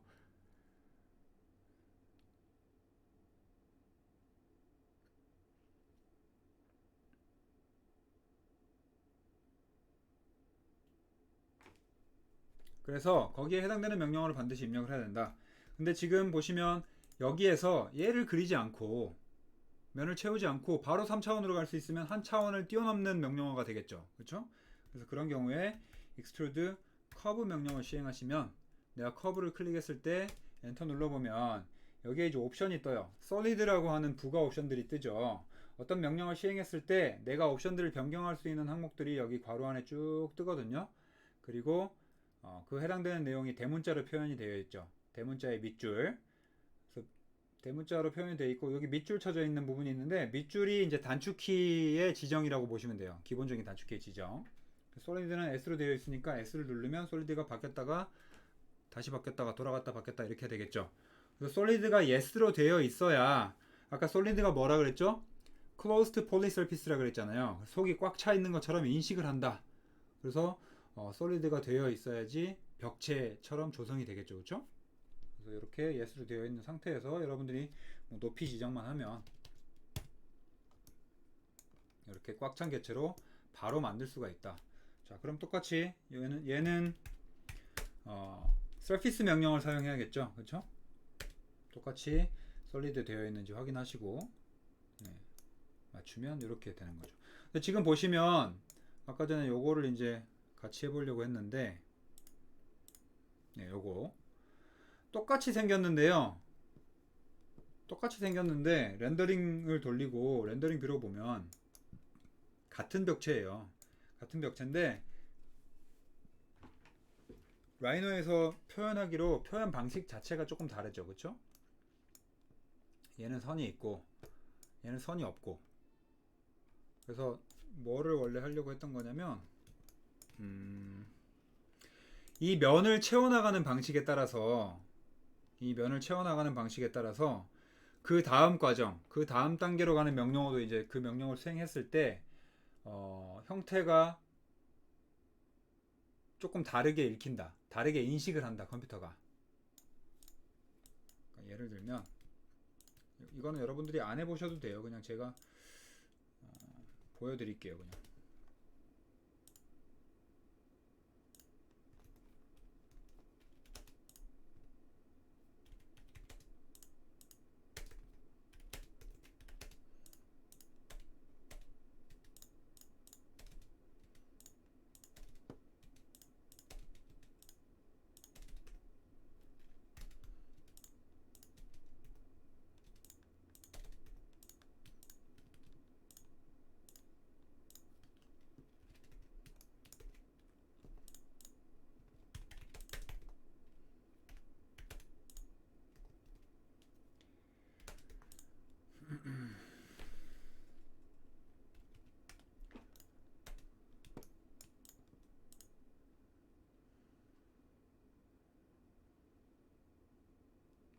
이렇게 되어 있다고 가정을 해보면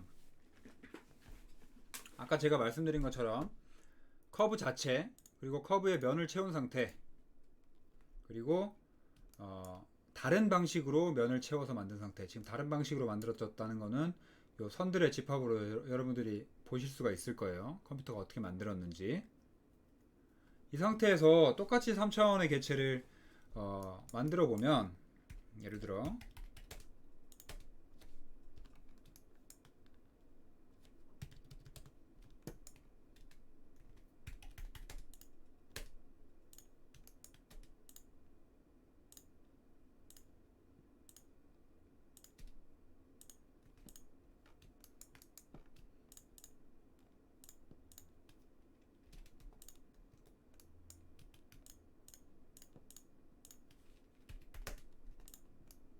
이렇게 되겠죠.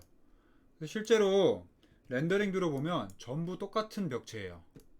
똑같은 벽체인데 라이노가 이 명령을 어떤 과정으로 수행했는지에 따라서 그 과정의 결과물이 다 표현이 되어 있다라는 거예요.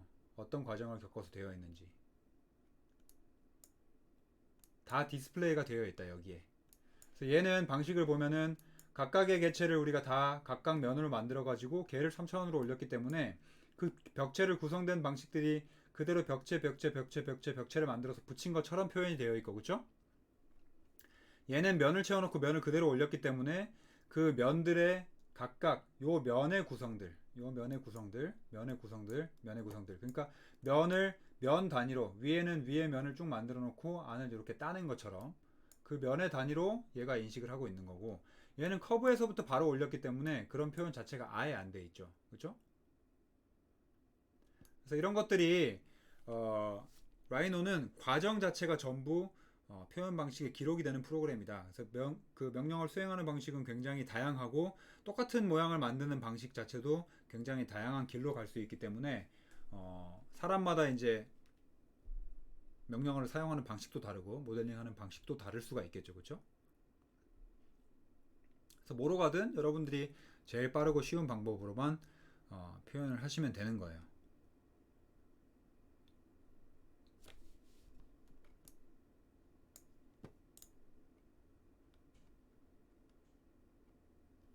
자, 그래서 조금 너무 급하게 왔는데 이 솔리드 모델링에서 여러분들이 가장 필요한 거, 그래서 익스트루드라는 기능 설명드렸고, 스케일 1D는 뭐냐면 한 방향으로만 스케일을 하는 거예요. 그러니까 예를 들면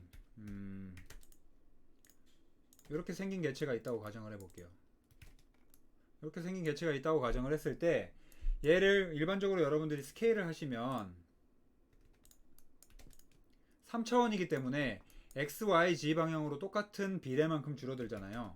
그렇죠? 기준점을 입력하시고 0.5 입력하면 0.5만큼 x, y, z가 다 줄어들잖아요. 그렇죠? 근데 여러분들이 이 개체를 길이 방향으로만 아니면 깊이 방향으로만 특정한 방향으로만 줄이고 싶을 때가 있어요.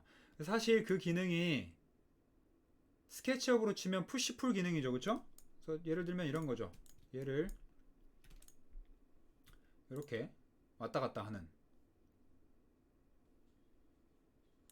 이런 거죠. 이런 거. 그렇죠? 요 기능인데 이 건볼 기능이 라이노 버전 제 기억으로는 6 버전부터 추가된 걸로 알고 있는데 원래 없었는데 요 기능이 너무 불편해 가지고 스케치업처럼 할 수 있도록 추가를 해줬어요. 근데 실제로 이게 어떤 개념이냐면 스케일을 한 방향으로만 진행을 한 거예요. 3차원이 아니라. 그래서 스케일 명령어가 입력을 해보면 스케일이라고 입력하면 스케일이 있고 스케일 1D, 스케일 2D 그다음 많이 쓰는 게 이제 스케일 NU라고 해서 스케일 non uniform 이렇게 많이 쓰는데 요거는 이제 non uniform은 XYZ의 스케일 값들을 다 따로 입력을 해주는 거예요. 스케일 1 디멘전을 여러분들이 가장 많이 쓰실 텐데 스트레치, 푸시풀 대용으로 얘를 한번 클릭을 해보면 오브젝트를 선택을 먼저 하시고 그 다음에 베이스 포인트 어디에서부터 그 다음 어디까지겠죠. 그쵸? 어디에서부터 어디까지가 얼마만큼 늘어나고 줄어들 거냐 요거를 변경하실 수가 있는 거예요. 그래서 예를 들면 내가 지금 2000mm만큼 벽의 높이를 만들었는데 너무 낮다. 얘가 높아졌어야 된다 라고 하시면 얘를 스케일 1D 해서 입력하시고 바닥에서부터 이 벽 끝까지가 이 높이만큼 올라가는 게 실제 높이가 맞더라. 이렇게 변경을 해주시는 거죠. 그렇죠? 그래서 이 기능은 아까 전에 보셨다시피 스케치업 푸시풀과 똑같은 기능이기 때문에 내가 아까 제가 뭐라고 말씀드렸죠? 개체가 올라갈수록 그 낮은 개체를 다 포함하고 있다. 이렇게 말씀드렸었죠. 지금 이 3차원의 개체가 있지만 이 3차원의 개체가 면을 포함하고 있잖아요. 그 특정한 부분만 선택을 하고 싶을 때는 컨트롤 쉬프트를 누르신 상태에서 클릭을 하시면 돼요. 컨트롤 쉬프트 누르신 상태에서 엣지를 클릭하거나 컨트롤 쉬프트 누르신 상태에서 포인트를 클릭하거나 이렇게 컨트롤 쉬프트 누르신 상태에서 면을 클릭하거나 이렇게 될 수 있겠죠. 그렇죠? 이 상태에서 여러분들이 건볼이라는 명령을 이용해서 푸시풀을 하셔도 되고 근데 이건 절대적인 수치를 입력할 수 없기 때문에 좋은 방식은 아니고요. 만약에 여러분들이 절대적인 위치로 이동을 하겠다라고 한다면 이 위치만큼으로 이동을 하면 되겠죠. 그렇죠? move 여기서 얘가 여기까지로 갈 거다. 트래킹 기능 이용해가지고 요 기능이랑 스케일 1D가 똑같다고 생각하시면 돼요.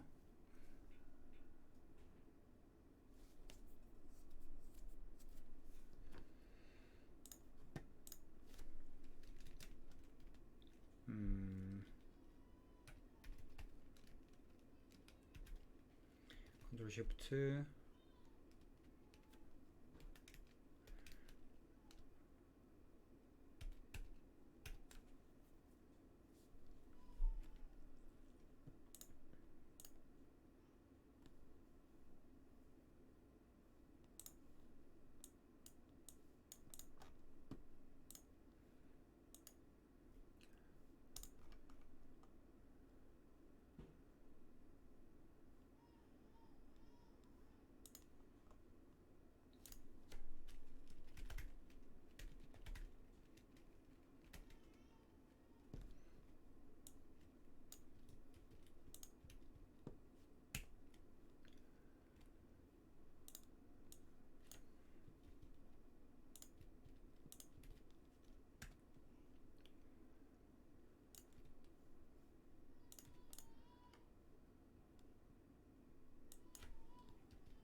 자 메모장 여러분들이 하신 거랑 비슷하게 지금 업데이트를 하고 있거든요. 그래서 다 맞춰가지고 공유를 해드릴게요. 이런 것들이 이제 다 공유를 해드릴게요.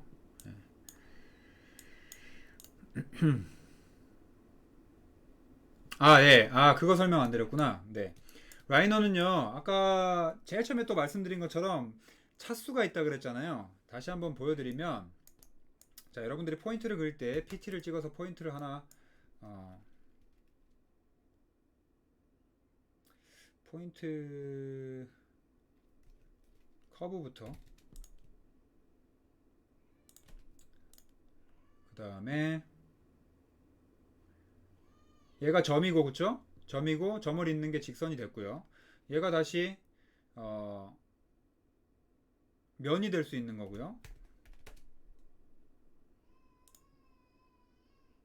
아래쪽으로 쭉 집합을 하면, 그쵸? 그 다음에 얘가 다시, 음,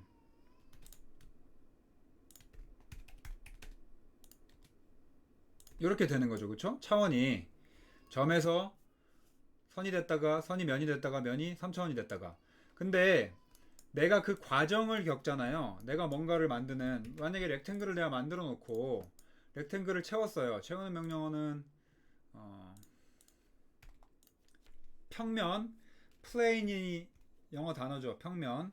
얘의 형용사형이 플래너예요. 평면의 영어 단어입니다. 명령어가 영어 단어의 집합으로 되어 있기 때문에 영문으로 공부하시는 게 좋아요.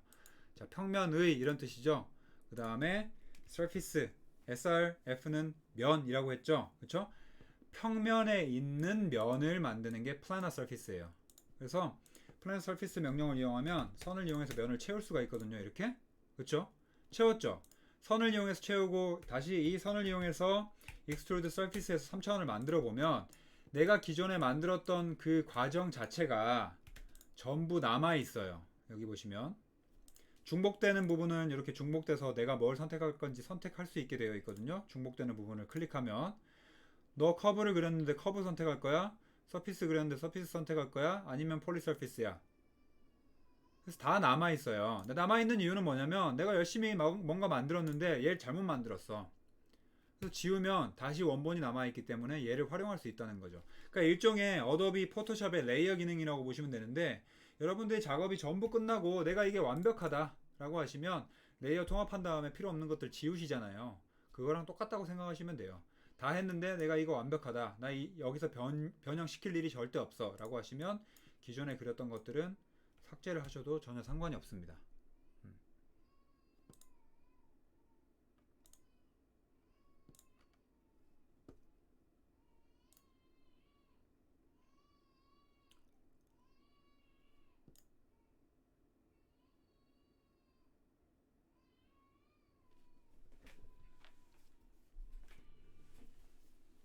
자, 되겠죠?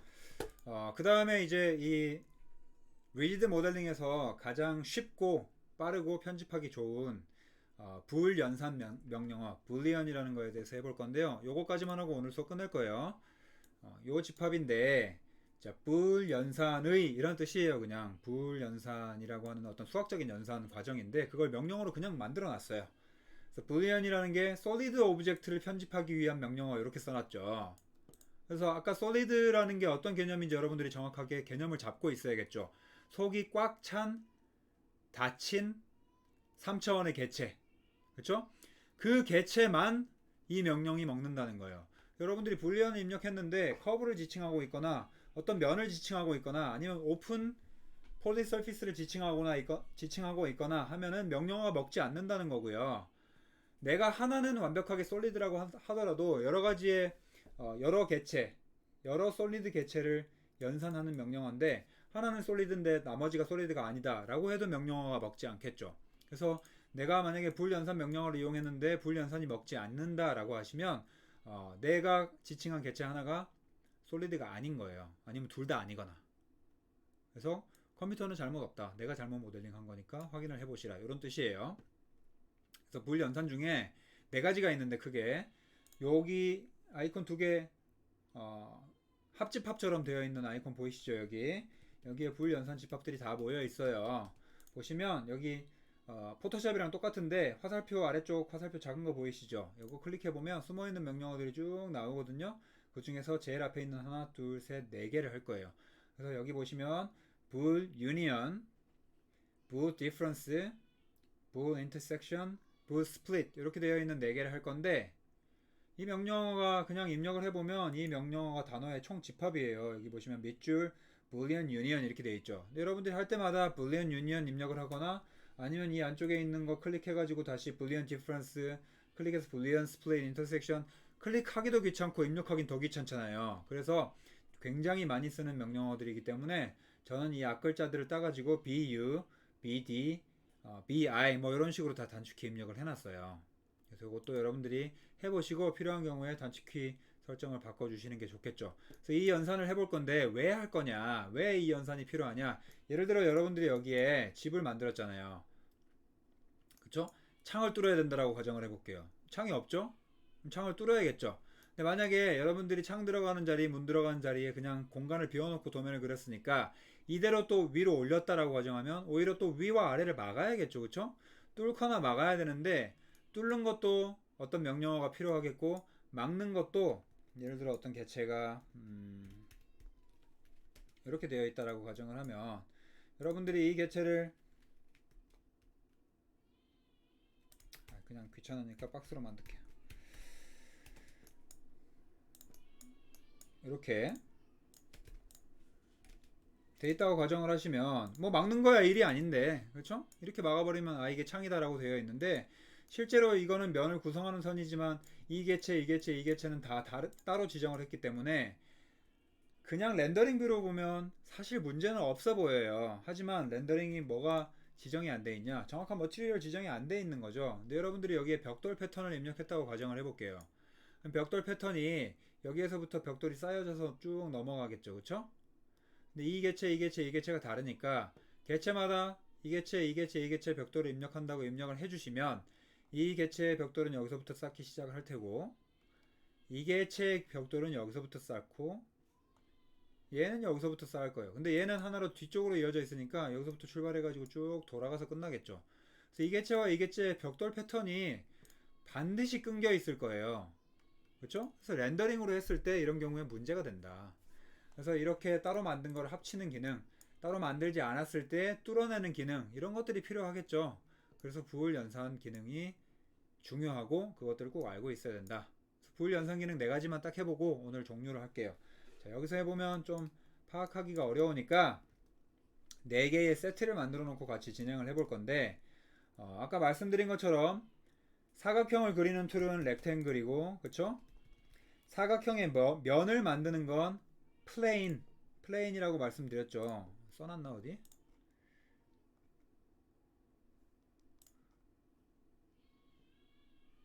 안 써놨네요. 예, 사각형의 면을 만드는 건 그냥 플레인이라는 명령어예요. 플레인이라는 명령어를 입력하시면 사각형을 그냥 바로 만드실 수가 있고 또는 이 사각형의 면을 채우겠다 하면 플래너 서피스로 해서 채울 수 있고 그렇죠? 그래서 얘가 사각형 그리는 게 1단계, 채우는 게 2단계. 얘는 2단계를 바로 간 명령어. 그 다음에 여기서 3단계로 가는 게 extrude surface겠죠. 그쵸? 얘에서 그릴 거면 extrude curve고.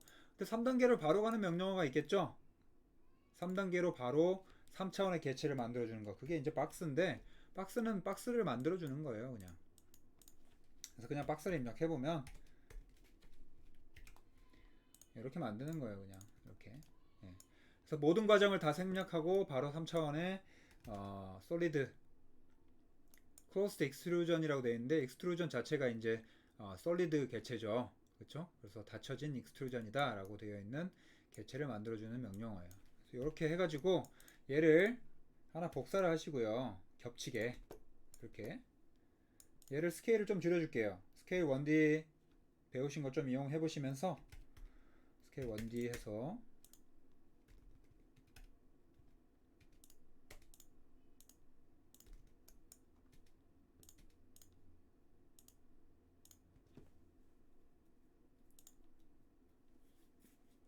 가운데 끼게 할 건데요. 가운데 끼게 할 건데 잘 보세요. 높이 기준으로 얘를 가운데로 이동시키고 싶어요. 근데 만약에 여러분들이 퍼스펙티브 뷰에서 무브를 하면 어떻게 될까요? 한번 해볼게요. 아무리 내가 밑으로 이동을 하려고 해도 밑으로 이동되지 않아요. 왜 그렇죠? 지금 여러분들이 보고 계시는 퍼스펙티브 3차원의 뷰지만 3차원 뷰의 스케치북이 탑 뷰 기준으로 X, Y축으로 붙어 있기 때문에 그래요. 이해되세요? 그래서 컨스트럭션 플레인을 보는 게 중요하다고 말씀드리는 거고, 자, 그러면 이동을 한다 그러면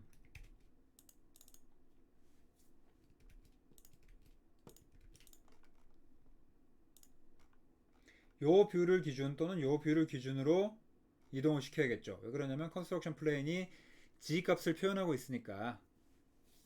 그렇죠? 무브를 이렇게 시키면 여기서는 스케치북이 이 방향이니까 밑으로 내려갈 거 아니에요. 그렇죠? 이렇게 하는 방법이 하나가 있고요. 그 다음에 무브를 입력해 보시면 이 개체를 클릭하고 부가적인 옵션이 하나 뜰 건데요. vertical이라고 하는 옵션이 여기 보이시죠? vertical no라고 되어 있죠. vertical이라고 하는 기준은 뭐냐면 내가 가지고 있는 construction plane이 두 개의 축을 담당하고 있죠. x, y 기준. x, y 플레인의 기준에서 vertical 수직적인 축은 뭐죠? 요 방향이죠. 그래서 g 값 xyz에서 g 값을 vertical이라고 지칭하게 되는 거고요. 그쵸? 다시 프론트 뷰를 기준으로 한번 볼게요. 프론트 뷰는 뭘 표현하고 있죠? 요 뷰라 그랬죠. 요 뷰. 요 뷰가 프론트 뷰잖아요. 그러면 x축과 z축, x축과 g축을 담당하고 있죠. x축과 g축으로 이루어진 것에서 vertical은 뭐예요? y축이 되는 거죠. 그래서 vertical이 지칭하는 게 뭔지는 여러분들이 파악을 하셔야 되는데 construction plane이 x, y로 되어 있을 때 vertical 옵션을 yes로 바꾸시면 z축으로 이동이 가능하게 된다. 보이시죠?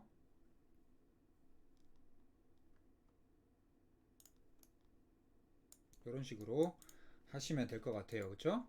그래서 어떤 방식이든지 이렇게 좀 겹쳐 보시고 요 겹친 거 4개를 겹친 거를 3개 더 복사해서 총 4개로 만들게요.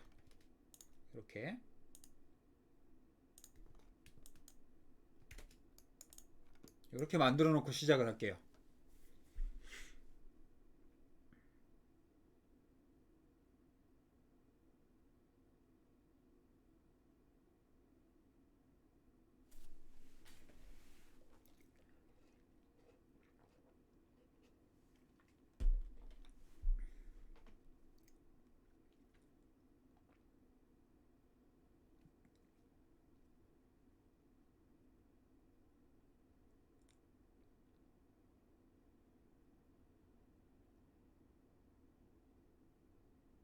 다 됐나요?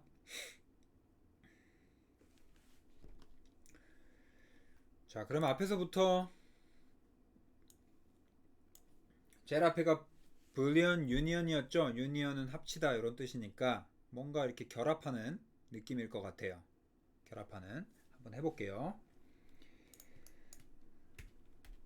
자, 유니언이니까 최소한 2개의 개체가 필요하겠죠. 합치는 거니까. select surfaces or polysurfaces to union 이렇게 돼 있죠. 그렇죠?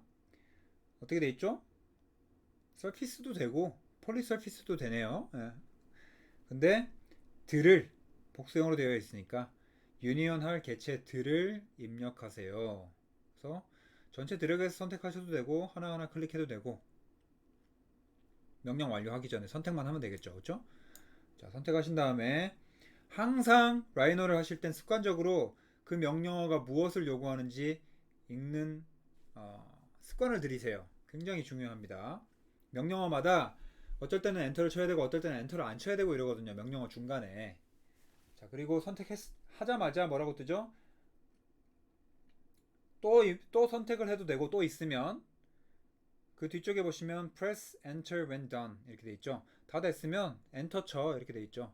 근데 CAD도 마찬가지고 라이너도 마찬가지고 엔터가 스페이스 키로 대체가 되어 있죠. 그쵸? 그래서 다 됐으면 스페이스 키 눌러볼게요. 자, 어떻게 됐죠? 뭔가 이런 조직 구성이 눈에 보이면서 클릭을 하니까 하나의 개체로 인식이 됐죠. 그쵸?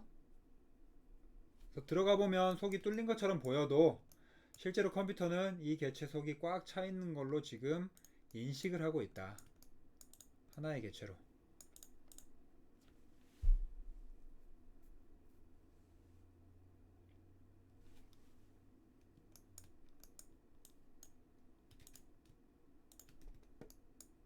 됐죠? 자, 그 다음 두 번째 거. Boolean difference를 한번 해볼게요. difference는 차이 이런 뜻이니까 아이콘 생긴 걸 보면 뭔가 차집합의 표현 같이 생겼어요. 그쵸? 차집합. 자, 그러면 똑같이 Boolean difference를 입력하면 뭐라고 뜨는지 한번 읽어봐야겠죠. Select surfaces or polysurfaces to subtract from. 여기서 to subtract는 동사, to 부정사고 뒤쪽에 전치사 from은 뭐에서부터 뽑아낼지. 그러니까 해석을 하자면 어디에서부터 뽑아낼지를 결정할 surface나 polysurface를 선택하세요. 그러니까 from의 개체가 되는 대상을 선택해라 이런 뜻이죠. 어디에서부터 어디로니까 그 대상이 되는 몸체를 선택해라 라는 거예요. 그래서 얘를 한번 선택해 볼게요. 큰 거 선택하라고 했으니까 선택했더니 이번에는 뭐라고 나오죠? 똑같이 press enter when done. press enter when continue. 계속 할 거면 엔터 눌러라. 자, 그 다음 눌러볼게요. 그래서 눌렀더니 뭐라고 나오죠? 똑같은 단어인데 select surfaces or polysurfaces to subtract with 이렇게 돼 있죠. 무엇으로 뽑아낼 거냐? 아까 from이었는데 지금 with로 돼 있죠. 그쵸? 그래서 다음 개체를 클릭하고 자, 또 press enter when done 이렇게 돼 있죠. delete input no 이렇게 돼 있는데 delete input이 내가 지금 선택한 input 두 번째 선택한 요 개체를 말하는 거예요. 요 개체를 선택하면서 지울 거냐 말 거냐 지금 no로 돼 있으니까 no 상태로 그냥 한번 둬 볼게요. 그리고 엔터 눌러 볼게요. 변함이 없죠. 근데 우리가 delete input을 누르지 않았기 때문에 그런데 얘를 한번 지워 볼게요. 어떻게 됐죠? 그 개체랑 겹쳐 있는 부분이 사라졌죠. 그래서 여러분들이 이거를 이 개체를 만약에 뭐 머티리얼을 유리로 변경한다.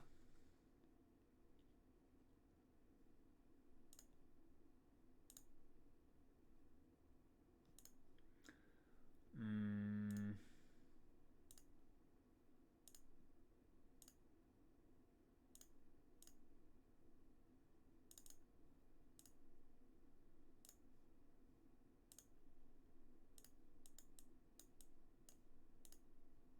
뭐 만약에 이런 식으로 설계를 했다. 그러면 여기에 이제 투명한 그 커튼홀 박스가 매달려 있는 것처럼 이제 설계가 된 거겠죠, 그렇죠? 근데 실제로는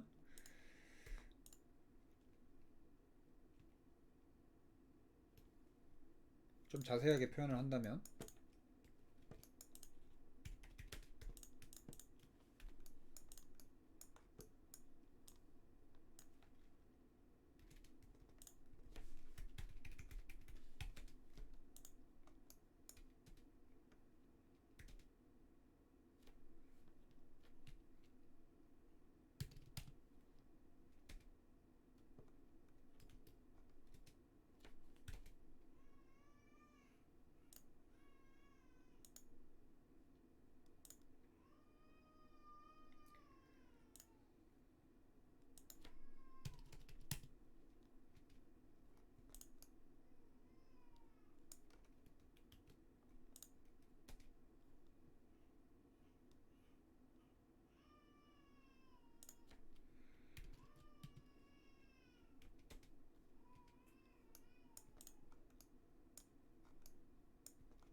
뭐 예를 들어 이런 두께를 가지는 개체다.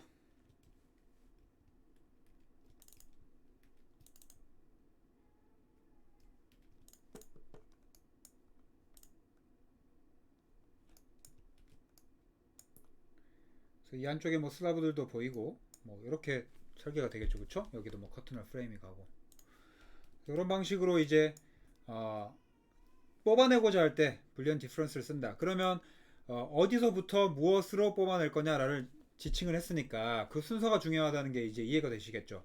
자, 거꾸로 한번 해볼게요. 그러면 똑같이 불리언 디퍼런스를 하는데 여기서부터 지정하고 얘를 뽑아내겠다 라고 한다면 똑같이 이 개체가 지금 딜리트 인풋을 안 했으니까 남아있는 건데 한번 이동을 시켜보면 이렇게 남게 되는 거죠, 그쵸? 그래서 어떤 방식으로 내가 설계를 할 건지에 따라서 여러분들이 그 개체의 지정 순서를 잘 활용하셔야겠다. 자, 그 다음 세 번째 부연 인터섹션 되어 있는데 여기다 보시면 그냥 아이콘에서도 이해를 하시다시피 교집합 부분에 뭔가 체크가 되어 있죠. 그래서 불리언 인터섹션을 해보시면 select first set of surfaces or polysurfaces 이렇게 되어 있죠. 불리언 인터섹션은요 무엇으로 무엇을 인터섹트 할 건가를 지정하는 건데 만약에 여러분들이 정확하게 가운데 겹친 걸 선택하고 싶다라고 하시면 서로가 서로를 자르면 되잖아요. 서로가 서로를 그래서 그냥 전체 선택하시면 불리언 인터섹션이 서로가 서로를 먹고 그냥 이렇게 딱 남게 되는 거고요. 두 번 지정하게 되어 있는데 요런 거예요. 두 번 지정하게 되어 있는데 어떤 거냐면 여기서도 얘랑 겹치는 걸 찾아내고 여기서도 얘랑 겹치는 걸 찾아내라. 그러니까 둘 다가 서로가 서로의 그 주체이자 객체가 되게 둘 다 선택하고 둘 다 선택했기 때문에 가운데가 딱 남게 되는 거죠. 그렇죠?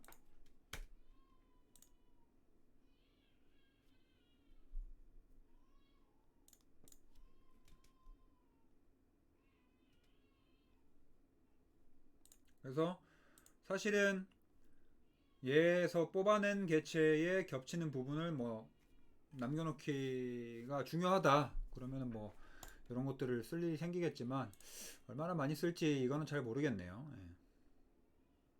그 다음에 마지막에 불리언 스플릿 요것도 보시면 그냥 생긴 개체 그대로예요. 자, 차이는 뭐냐면 우리가 불리언 디퍼런스를 두 가지로 했었죠. 불리언 디퍼런스를 제가 두 가지로 보여드렸었잖아요. 이렇게 되어 있는 개체가 있는데 아이고 이렇게 된 개체에서 불리언 디퍼런스를 하나는 얘에서 얘를 뽑아내고 딜리트 인풋을 할게요. 이번에는 자 불리언 디퍼런스 여기서 여기를 뽑아낼 건데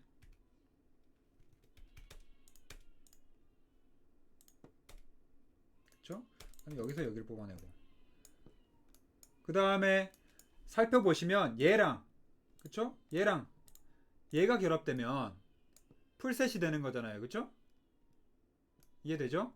그거를 그냥 전부 만드는 게 불리언 스플릿이라고 생각하시면 돼요. 그래서 잘 쓸 일이 없죠. 요거 뭐 개체 하나하나 다 남겨놔서 뭐 할 거예요. 잘 쓸 일이 없는데 그렇게 하는 방법이 있다. 그래서 surfaces to or polysurfaces to split 이렇게 돼 있죠. 그래서 delete input yes로 할 건지 no로 할 건지 여전히 선택할 수 있게 돼 있고 요거를 그냥 엔터를 여기도 마찬가지죠.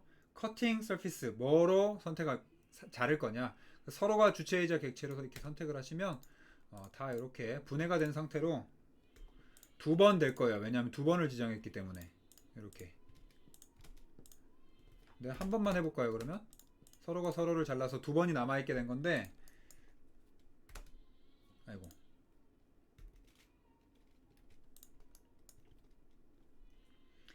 자, 이 명령어에서 만약에 얘를 선택하고 이렇게 선택을 했다라고 하시면 얘를 기준으로 얘가 잘라낸 상황이 되는데 잘라낼 때 보시면 이렇게 두 개의 개체가 남아있다. 없어진 게 아니라 이렇게 남아있다.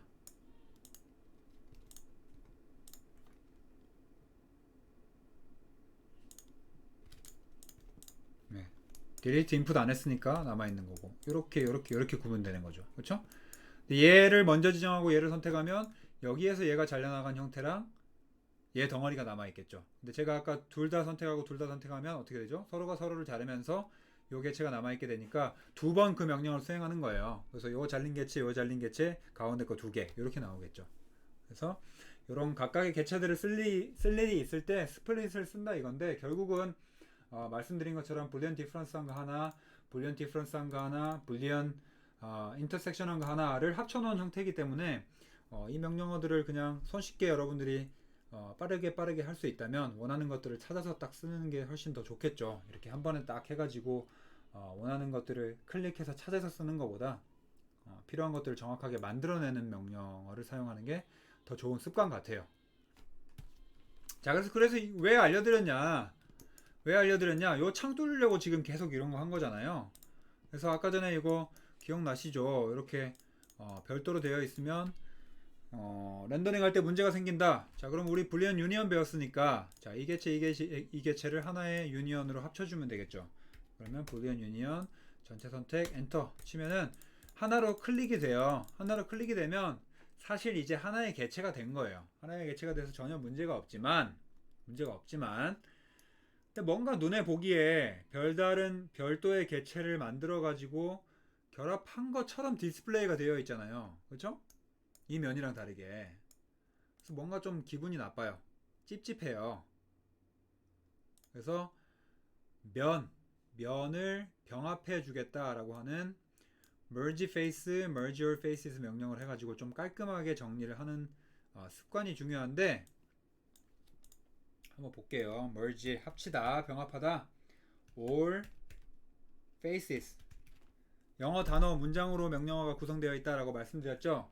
해석을 해보면 모든 면들을 우리 얼굴을 좀 속된 말로 면상이라고 하잖아요. 그래서 face가 면이에요. 단어를 지칭할 때 모든 면들을 병합시키겠다라고 하는 명령어죠. 그렇죠? 모든 면을 병합해라. 이 명령어를 입력해보면 select a polysurface 이렇게 돼 있죠. polysurface들을 선택하는 게 아니라 이미 하나로 합쳐진 polysurface를 선택해야만 하고 그 polysurface들의 면이 지저분하게 되어 있는 개체를 정리해주는 명령어다. 이렇게 이해하시면 되겠죠. 얘를 입력해볼게요. 어떻게 됐죠? 네. 깔끔하게 정리가 됐죠. 그렇죠?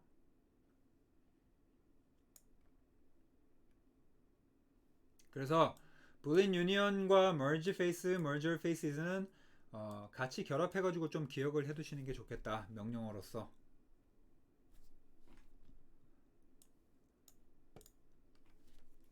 자, 마찬가지로 똑같은 크기의 창을 이쪽에도 내고 싶어요. 그러면 어떻게 하면 되죠? 여기서 이제 응용 능력을 여러분들이 스스로 키우셔야 되는데 제가 알려드리는 게 아니라 똑같은 크기의 창을 이 벽에 똑같은 위치에 뚫고 싶어요. 뭐 정사각형이라면 가능하겠지만 뭐 거의 비슷하게 뚫고 싶어요. 그럼 어떻게 하면 될까요? 이 창의 크기를 가져다가 여기에 위치시키고 구멍을 뻥 뚫어내면 되겠죠. 그럼 구멍을 뚫어내는 명령어는 bool difference라는 명령어로 할 수 있다라고 배웠고 bool difference 명령을 사용하려면 솔리드 개체 두 개가 필요하다는 것도 배웠고 지금 우리가 가지고 있는 솔리드의 개체는 하나밖에 없기 때문에 실제로 얘를 뽑아낼 솔리드 개체가 하나 더 필요한 거죠. 그렇죠? 그래서 그 더 필요한 솔리드 개체를 만드시면 되겠죠. 어떻게 만들면 되죠? 이거랑 똑같이 우리가 만들기로 했으니까 크기를 이 개체의 형상을 본뜬 솔리드 개체를 만들면 되는 거잖아요. 그렇죠? 자, 그럼 두 가지 방법이 있겠죠.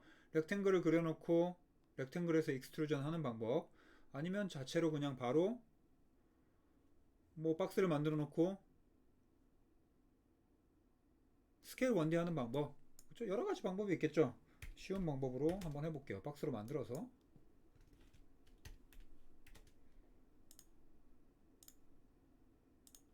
채웠죠. 자, 스케일 1D 할게요.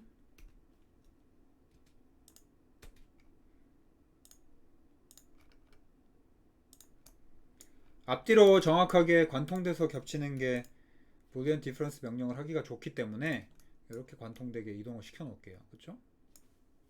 지금은 이 곳에 이미 뚫려 있는 곳에 형상을 따서 만든 거니까 얘가 90도 돌아가가지고 여기 딱 붙어 있게 해야겠죠. 그러면 기준점을 잡으려면 이렇게 사각형을 대각선을 하나 그리고 이 중심점을 기준으로 얘를 회전시키면 되겠죠. 그쵸? 탑뷰를 바탕으로 얘를 로테이트 할 건데 로테이트 기준점을 여기서 잡아서 90도만큼 이렇게 돌아가면 되겠죠. 그쵸? 그럼 같은 위치에 뚫리잖아요. 자, 그러면 이제 다 끝났죠. 쉬운 거. 불리언 디퍼런스 할 건데 어디에서 from 무엇을 with 하면은 이렇게 뻥 뚫리는 거죠. 그렇죠? 얘는 명령 정리할 필요 없이 그냥 깔끔하게 됐네요. 그렇죠? 있는 거에서 제거를 했기 때문에. 자, 그리고 마찬가지로 여러분들이 푸시 풀러서 쉽게 위치 크기를 조정할 수 있었던 스케치업 기능들, 얘는 스케일 원디를 통해서 조절할 수는 없어요. 이거 자체가 하나의 개체이기 때문에. 이 보이드가 개체는 아니잖아요. 근데 만약에 여러분들이 창틀의 턱의 높이를 낮추고 싶다, 그러면 얘는 스케일 1D가 아니라 어떻게 하면 되죠? 컨트롤 시프트 클릭하신 상태에서 이 면이 지정이 됐죠. 그쵸? 지정이 된 상태에서 move vertical, 어디에서부터 밑으로 내릴 건데 얼마만큼 내릴 거냐? 나는 한 300만큼 창틀을 낮추고 싶어. 수치 입력을 하시면 되겠죠. 마이너스 300을 해야겠죠. 내려가는 거니까. 예, 정정할게요. move vertical 마이너스 300 이런 식으로.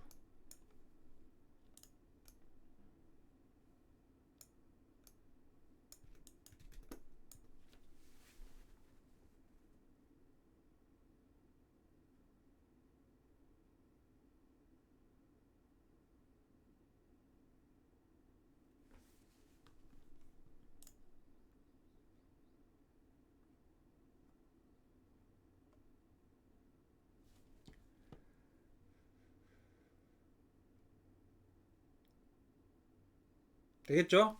그래서 오늘 수업 여기까지 할 거고요. 요게 여러분들이 앞으로 2D 캐드를 들고 오셔가지고 3차원의 개체를 만드는 과정의 사실 전부예요. 근데 뭐 이거밖에 안 배웠는데 어떻게 모델링을 다 할 수 있지? 라고 생각하실 수 있는데 지금 배운 명령어들의 조합으로 전부 다 만드실 수 있어요. 이제 얼마만큼의 요령을 가지고 빠르게 머리를 굴려서 조합을 해서 사용하느냐, 요거는 이제 연습량에 따라서 달라지겠죠. 그렇죠? 그래서 요거 바탕으로 쭉 연습을 해보시고요. 사실 이제 여러분들이 실습할 수 있는 시간을 충분히 드려야 되는데 제가 이제 마음이 촉박해서 라이너 과정 자체가 짧기 때문에 이렇게 쭉 속사포처럼 알려드렸다. 그래서 연습을 종료하고서 실제로 많이 좀 해보시면 좋겠고요.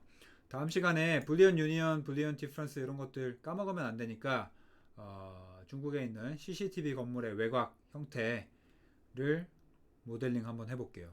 불리언 기능을 이용해서 그거 이외에 다른 것들을 또 사용하게 되는 과정들도 있으니까 부을 연산들 하면서 다른 명령어들도 동시에 진행을 한번 해볼게요.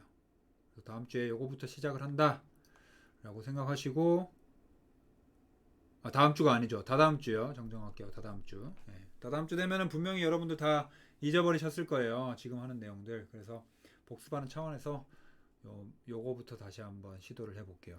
아시겠죠? 그래서 오늘 수업은 여기까지 할 거고, 녹화도 여기까지로 일단 종료를 할게요.